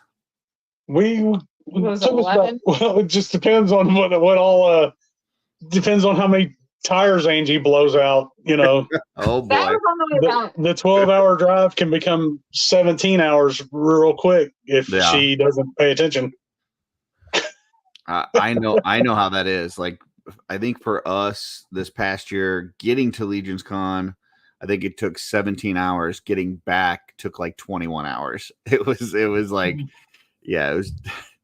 That drive back is just like, because you're so exhausted from the whole weekend, and even if you try to go up to the room at a good time, you still don't get as much sleep as you should, and so because you have to get up so early to head out. If you're driving like us, or you're driving like halfway across the country, it takes its toll for sure.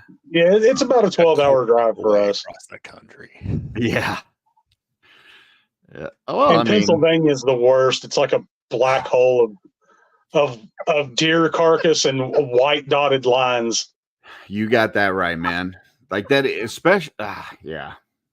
And just like those tolls that come at you from nowhere. It's like, oh, you passed under a tree. That's a toll. That's a toll. That's the part I hate too. Like, because I'll get home because they're like, okay, sorry, rant here. Curtis rant. The state doesn't want to pay people to actually be there and collect money, right? So then they just do the whole thing with the camera, and then you get home and you get a thing in the mail saying you owe whatever $30. So then you pay that, and then like a week later you get another thing in the mail that says you owe another $37, and you pay that, and then 2 weeks later you get another thing in the mail that says it's like, how many things? Can't you consolidate this? Like, I get it. You didn't want to pay anybody to take my money while I was there, but you can't consolidate and send me one message. Now I don't know if I'm double paying things or if I'm paying what I'm supposed to. It's a scam. I hate it. It's a nightmare. Yeah. We have a toll bridge just 15 miles from here. Yeah. That crosses from Indiana into Kentucky. Thank God we don't go to Kentucky.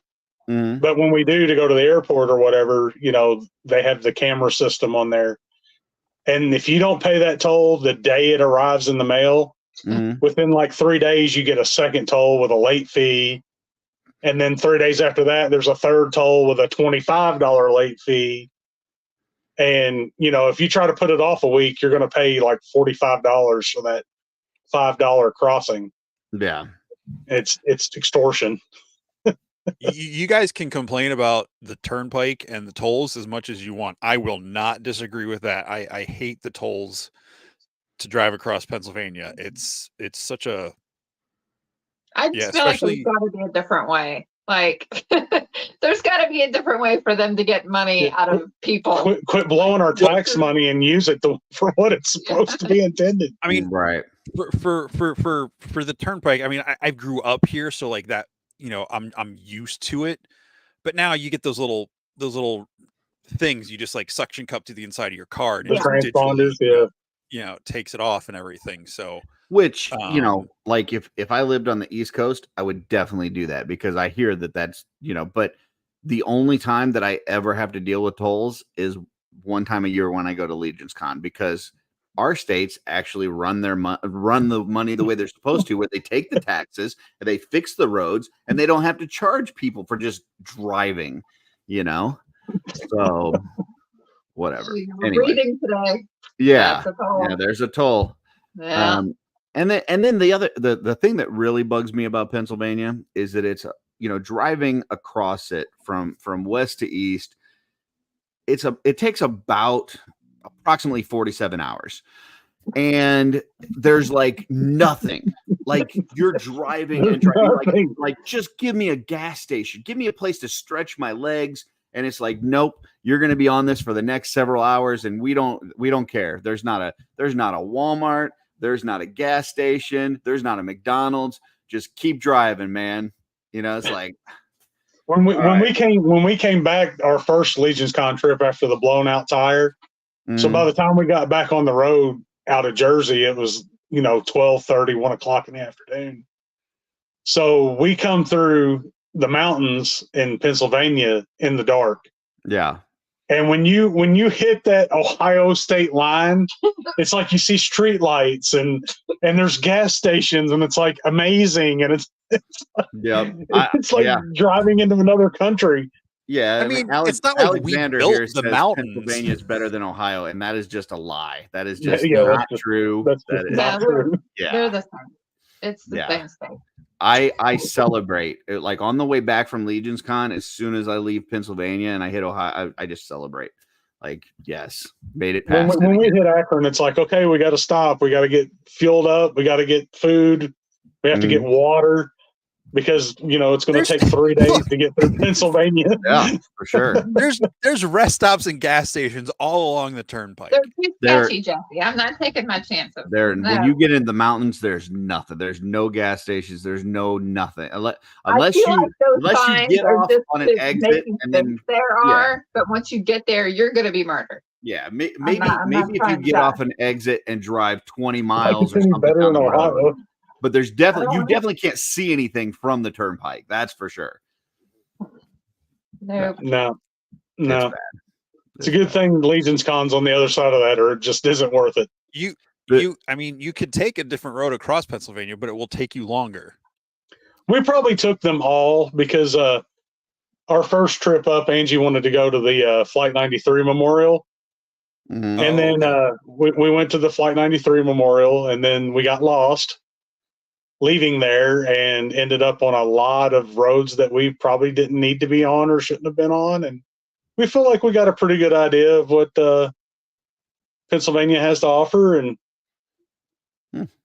northwestern, north central Pennsylvania is like, there's definitely not a lot up there. Yeah. A lot of cult. I did start this one. Did you say a lot of what? Tanya says. Oh, cult. All right. Also known as the Dutch Amish, but to Angie, they're a cult. Yeah, Jesse loves the Amish. Tanya says, I put in the map app to avoid tolls. I didn't even know that was an option, so I'm gonna have to check that out. That sounds interesting. Ain't nobody got time for that. Just pay the toll. Dude, if it helps me avoid those tolls, I'll do that for sure. I'll maybe just guarantee you, once you get off where to go. Once you get off the turnpike for highways, the road's going to be in a lot worse condition. I promise you. Yeah. It's because they're not tolled, and they don't use taxes apparently to build roads. No. I remember at one point I read an article where Pennsylvania was in like the top 5 or top 3 worst roads in the country, and that included Hawaii and Alaska. Jeez. Not that I've ever been to either one, so I'm not judging their roads. I just imagine Alaska's got a lot of like ice. Don't forget that. So that's only in Philly. Yeah. Don't go to Philly. So what are you guys going to be doing this summer? Getting ready for Legion's Con. I'm working on more customs this year than heads. Last year I did a lot of heads, and this year I'm just doing full customs, and I'm trying to kind of do what you're doing, Ange. I'm trying to do outside the box thinking, try to, new things that I've never tried before, just throw some shit at the wall and see what sticks. So you got to get different because a lot of guys are doing the same things now. Yeah. For me, it's not that. Like, honestly, if I went to Legion's Con and didn't sell a thing, it wouldn't bother me. It's really just trying to stretch myself and get the creative juices flowing and try new things. And, like today. Today I did something with my troll, and it was stupid, but I finished it and I was like so excited, and I was telling Darla, and she's like, "Great." But yeah, just like, you try something new and then it works out and you're like, yes, this is awesome. So that's what I'm mostly doing. This is my last year that I have any kids in high school. So I am enjoying this last summer because come August they either have to be in school or they have to pay rent or get the hell out. And any of those options is great. So yeah, I'm looking forward to that. Yeah. Enjoy it. Yeah, my daughter moved out. We immediately moved my mom in, and now mom's gone, so we actually have the house to ourselves now, and it's kind of weird. Yeah, except for the summer. That's it. It's been a while since I've had the house to myself. The dog can run around naked again. Yeah. Okay. Does he normally wear clothes? Okay. Yeah, I mean, I know that people talk about the whole, missing their kids and empty nest and all this kind of stuff. Nah, get the hell out. I'm good. I mean, you can come back and visit as much as you want. I never saw my kids anyway. They were always in their room. There's really no difference. Exactly. If I needed them, I called them, That's what I'm saying. They're always like in the rooms playing video games, talking to their friends. You're just mooching off of me at this point. So just, pay your own room. Right. Jesse, what do you think about all that? I don't have any kids or dogs or cats or a house or a basement.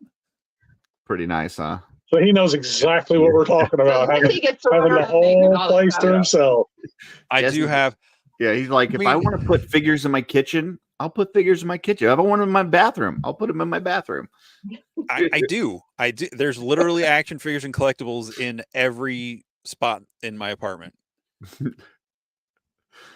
All right. It's one giant room with like a bathroom attached to it. So and a hot griddle. And my kitchen counter is just like 2 inches wider than a toaster oven. So you got to put them where you got to put them, man. Yeah. There's a basement in the building, but it is not mine. We're not going down this road again. Well, listen, guys, I just appreciate that we got to hang out at MesquiteCon. I'm kind of glad that PowerCon didn't happen this year because you guys got to come to MesquiteCon and we got to hang out. Time, wasn't it? It was a blast. Before the con and after the con, and just being able to kind of hang out with you guys and get to know you a little bit better. Yeah, it was definitely really cool. So lots of laughs. Yeah, the highlight that dinner Saturday night was a blast. Yeah. Oh yeah, that dinner was Saturday great. Night dinner. Yeah, especially Jesse doubled over laughing uncontrollably. The more Jesse laughed, the more everybody else laughed. Yeah. Yep, he was Jesse gone. laughs is the good stuff. When Trevor and Nate walked in, I was like, "Oh look, Tomax and Zaymod are here." Yeah, that was good. Oh my goodness. Good times. And we talked about this I think a couple weeks ago. But yeah, like take an opportunity at Legion's Con to spend some time with people that you don't normally get to spend a lot of time with. I know it's real easy to just go, oh well, I know these people really well, or I know that person really well, and I'm going to spend all my time there. But, spread out, spend some time with other folks because you're going to meet some awesome people like Dusty and Ange. And I'm so glad that we got to hang out with you guys at MesquiteCon. I feel like I know you guys a whole lot better now, and you're just awesome people and super creative. 100%. 100%. Yeah, I love you guys to death. So, we love you guys too. Yeah. Can't wait to see you again at Legion's Con. It's and intern now. That's going to be fun. Man. Yeah, I can't wait, man. Can't wait for both. I'm really looking forward to it. I like hanging with all my people, man. And you guys are definitely my people. There you go. Right back at you. Oh man, I can't wait You to family. You family. You family. laugh so hard pizza comes out of my nose. It's something. All right. Yeah. I don't know Alexander. about coming out of my come nose. back, come back. What was it? The pizza or the pizza in the nose? What? I don't remember. Did I? Who said that? Was this at the dinner on Saturday night? Okay, yeah. So that dinner Saturday night,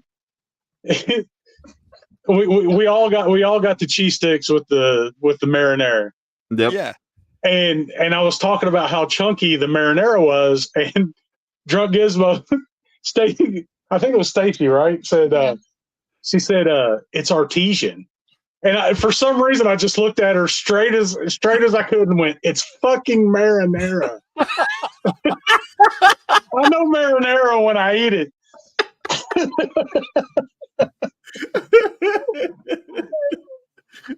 And I don't even know why I said it so aggressively, but it was just. It was like he was appalled that anyone would think for a second that was not marinara. Look, it's marinara. Don't church it up by adding words to it. It's marinara. You pulled a Joe Dirt on her. Don't try to church it up, boy. Artisanal just means they didn't wear gloves when they made it. Weren't the cheese sticks like a weird cheese too? Like it wasn't mozzarella. It was like. Well, No, it was. I don't know, but they were delicious. Oh no! No, it was some weird cheese that I had never heard of. Was it Munster?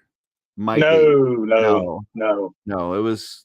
I don't remember, but I'm I like know starting it was to like Google Gouda what are or cheese a sticks mix of like Gouda that. and something else, but they were it was a delicious. cheese I'd never heard of. I know that, and that's why I stayed away from it. But They were delicious. So it definitely doesn't. It wasn't Munster. It had to have been Adams. The portions were big. I know that. So Yeah, all three of us sitting at our table, we all ended up ordering the exact same thing. Alexander, All three guys ordered the exact same thing. It's like, yeah, that sounds good. Yeah, that sounds good. Well, it's fantastic. Brian says we all got fish because we were too scared to try anything else. I didn't understand half the menu. I was like, well, that's fish. I know what fish is. You know, and I know artisanal cheese means they sticks. didn't I don't know wear. what artesian is, but I know cheese sticks comes with marinara. Artesian just means they didn't wear gloves when they made it. Fair enough. Yeah, I don't think that's true. But as soon as I said that, she just died laughing. She flatlined on that. It was great. It was such a good time. They drink their lemonade and iced tea out of mason jars. Yeah, all the VIPs over in the VIP room, they missed out on all the fun. Yeah. In that room, the acoustics in that room were horrible. That's true. You couldn't hear anything from across the room. I would have made everyone go deaf if I honked in there. Oh, okay. Just run in, honk, run out. A couple weeks ago at the Lehigh Valley show, we were in a giant gymnasium, and Steph Orkin said something that made me honk laugh. And like they said, half of the place turned around and looked towards the table to see what it was.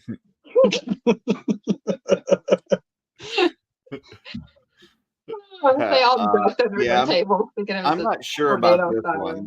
This I don't know about this statement here. 100%. Yeah, I'm not sure. I saw that table. I don't know. I don't know, man. I like you guys, but I don't know that it was on that side. I remember when all three guys sat on the same side of the table. When Brian sat down, I was like, dude, you might want to sit on the other side, or this might tip over on us.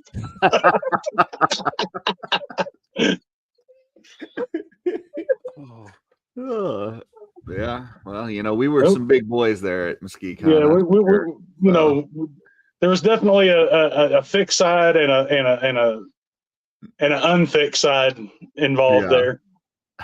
For sure. And an unfixed side. Yeah. And what about the Mythic meetup upstairs? I mean, you had pretzels. And round, we got round pretzels, long pretzels, short pretzels, twisty pretzels. I don't know why anyone is complaining about pretzels. Pretzels are God's gift to food, and you It- combine it was cheese good. with that. Hey, Yeah, pretzel bites. I had plenty of cheese sauce, so I can eat all the pretzels I can tolerate with cheese sauce. Yeah, It was fries. really good. It's just I was expecting like, oh well, this is like an appetizer thing, and then they're gonna bring some other stuff out, and it's like, no, you're just gonna eat pretzels, You're gonna eat Like, pretzels until you go to dinner. which is fine. But and yeah, I mean, especially listen, I was thankful for it because I was Gang hungry. can flip this all they want, but the balls were the best. So yeah, Balls are the best. yeah. The twists were all right. The sticks were good, but the balls were the best. So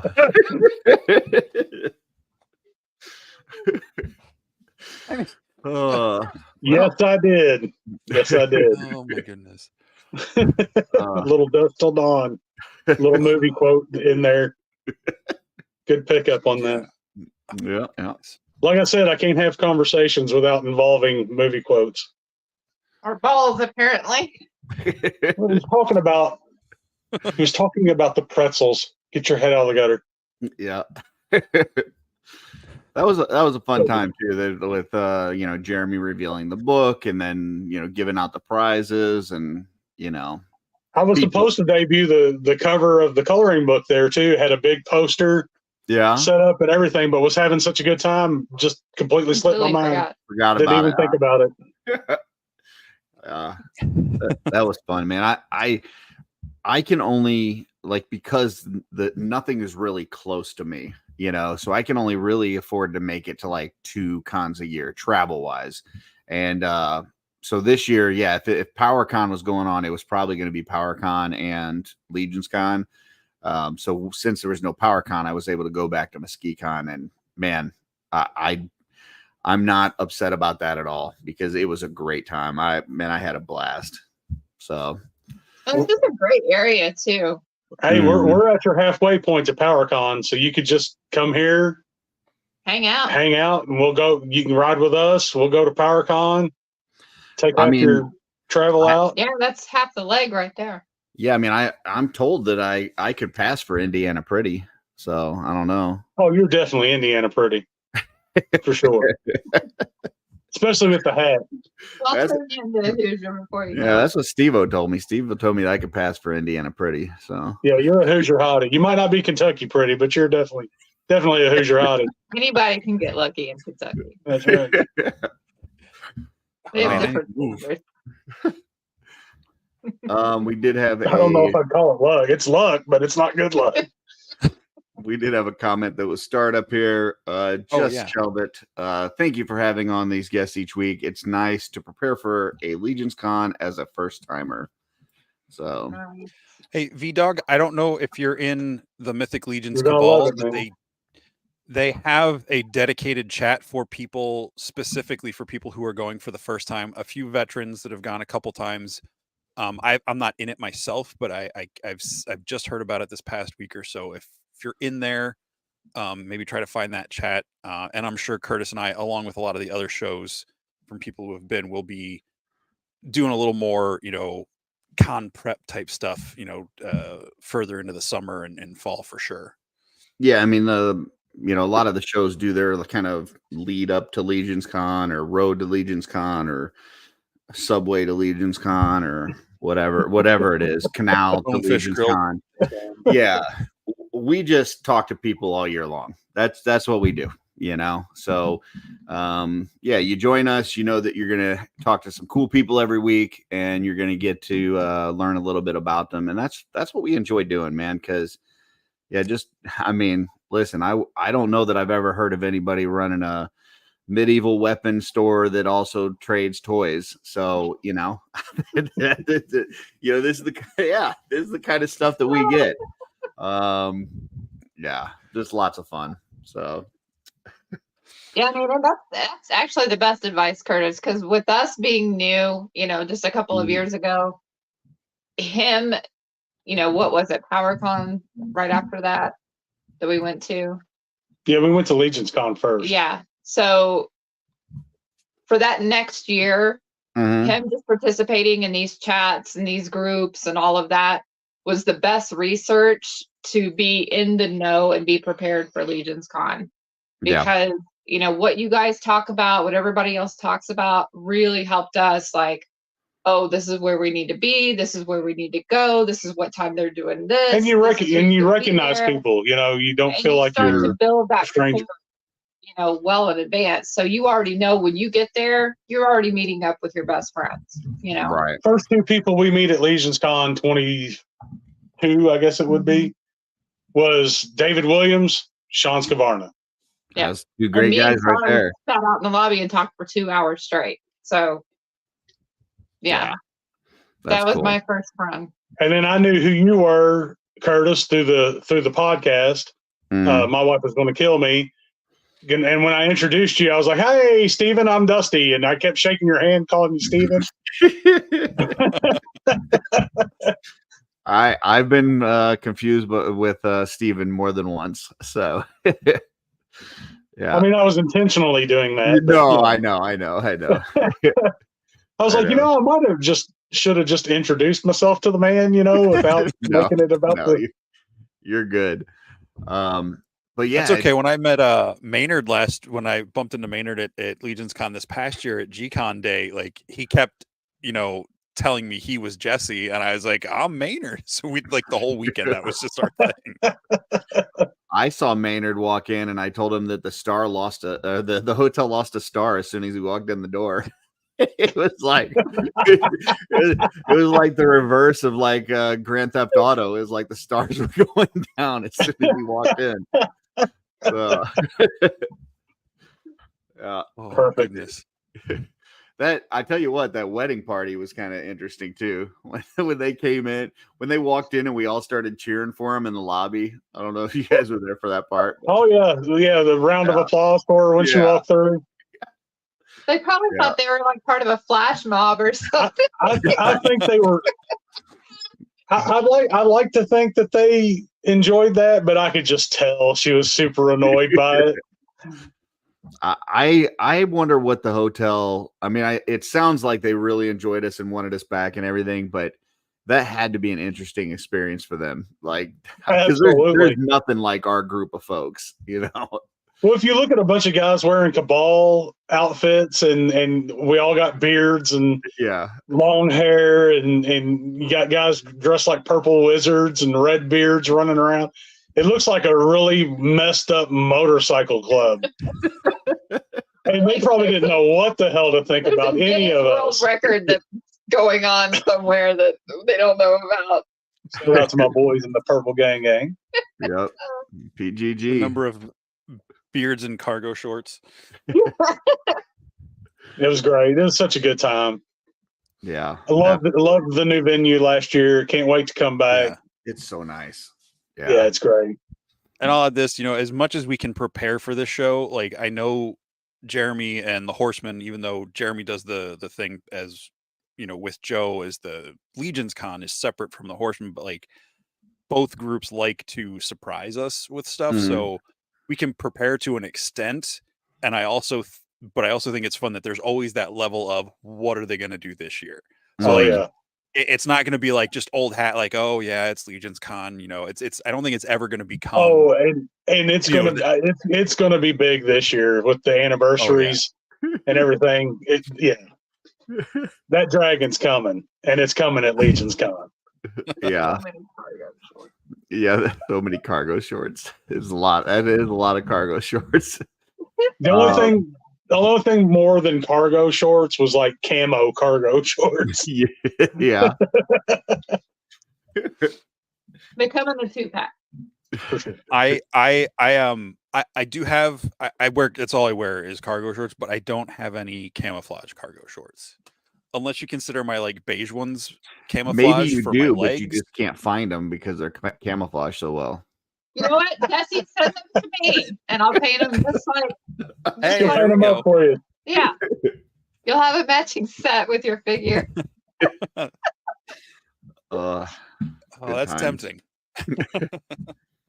Well, folks, it's been great having you guys. Hope to see more stuff from you. Can't wait to get the coloring book. Can't wait to see what else you do, Ange. and just to hang out with you guys at Legion's Con and intern. It's going to be so much fun. So Can't we, wait. Totally. Absolutely, man. we appreciate you guys being on.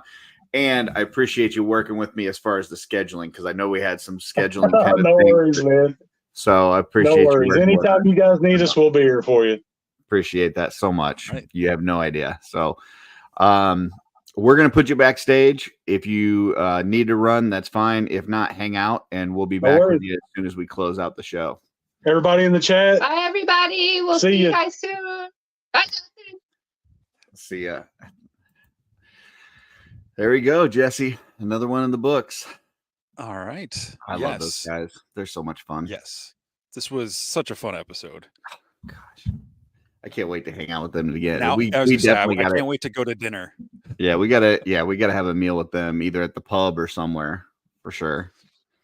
I mean, a meal can be there, I guess. A meal. Gotcha. Like a dinner, Gotcha. a lunch, a food, substances. All right. Well, speaking of beards, and I don't know about cargo shorts, next weekend on Shooting the Shelf Sunday night, we've got Matt Stein joining us. Bum, bum, bum, bum. So yeah, tune in. In my head, I was gonna say something more fun there, and it just didn't happen. Matt all right. Stein's joining us next Sunday night, 8:00, right here on Shooting the Shelf. Another amazing customizer. I can't wait to look at some of his pieces, and he's been doing some great stuff. So Absolutely. And I mean, he kind of likes the dwarves, right? Just a little bit. He's kind of a dwarf guy. So we might have to deal with some house seal nonsense next Sunday night for a little bit, but you know what? It's worth it because I imagine it's going to draw all the dwarf lovers out. We're probably going to get the Chris Ferrones, the house seals, all those guys. So that'll work. We can host the dwarf fans for 1 week. So absolutely. The dwarf fans are always welcome. I mean, I just did 3 dwarves this weekend. Made 3 custom. Oh, dang it.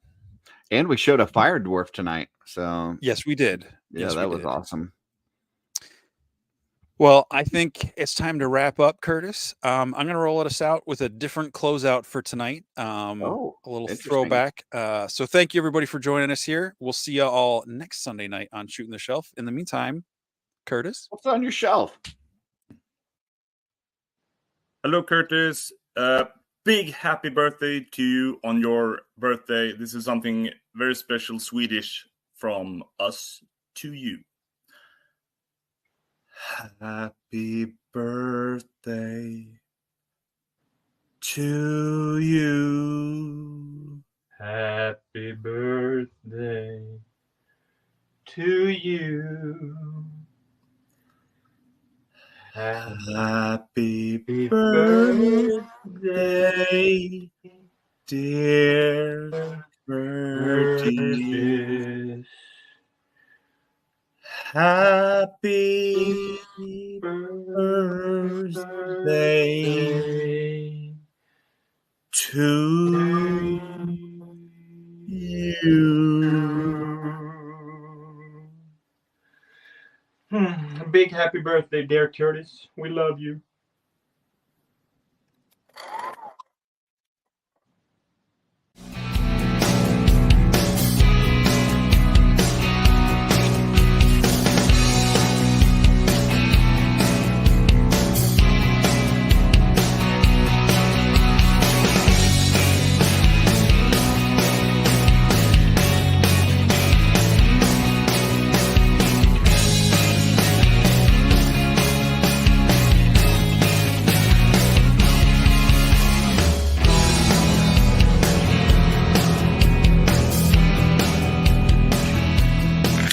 No!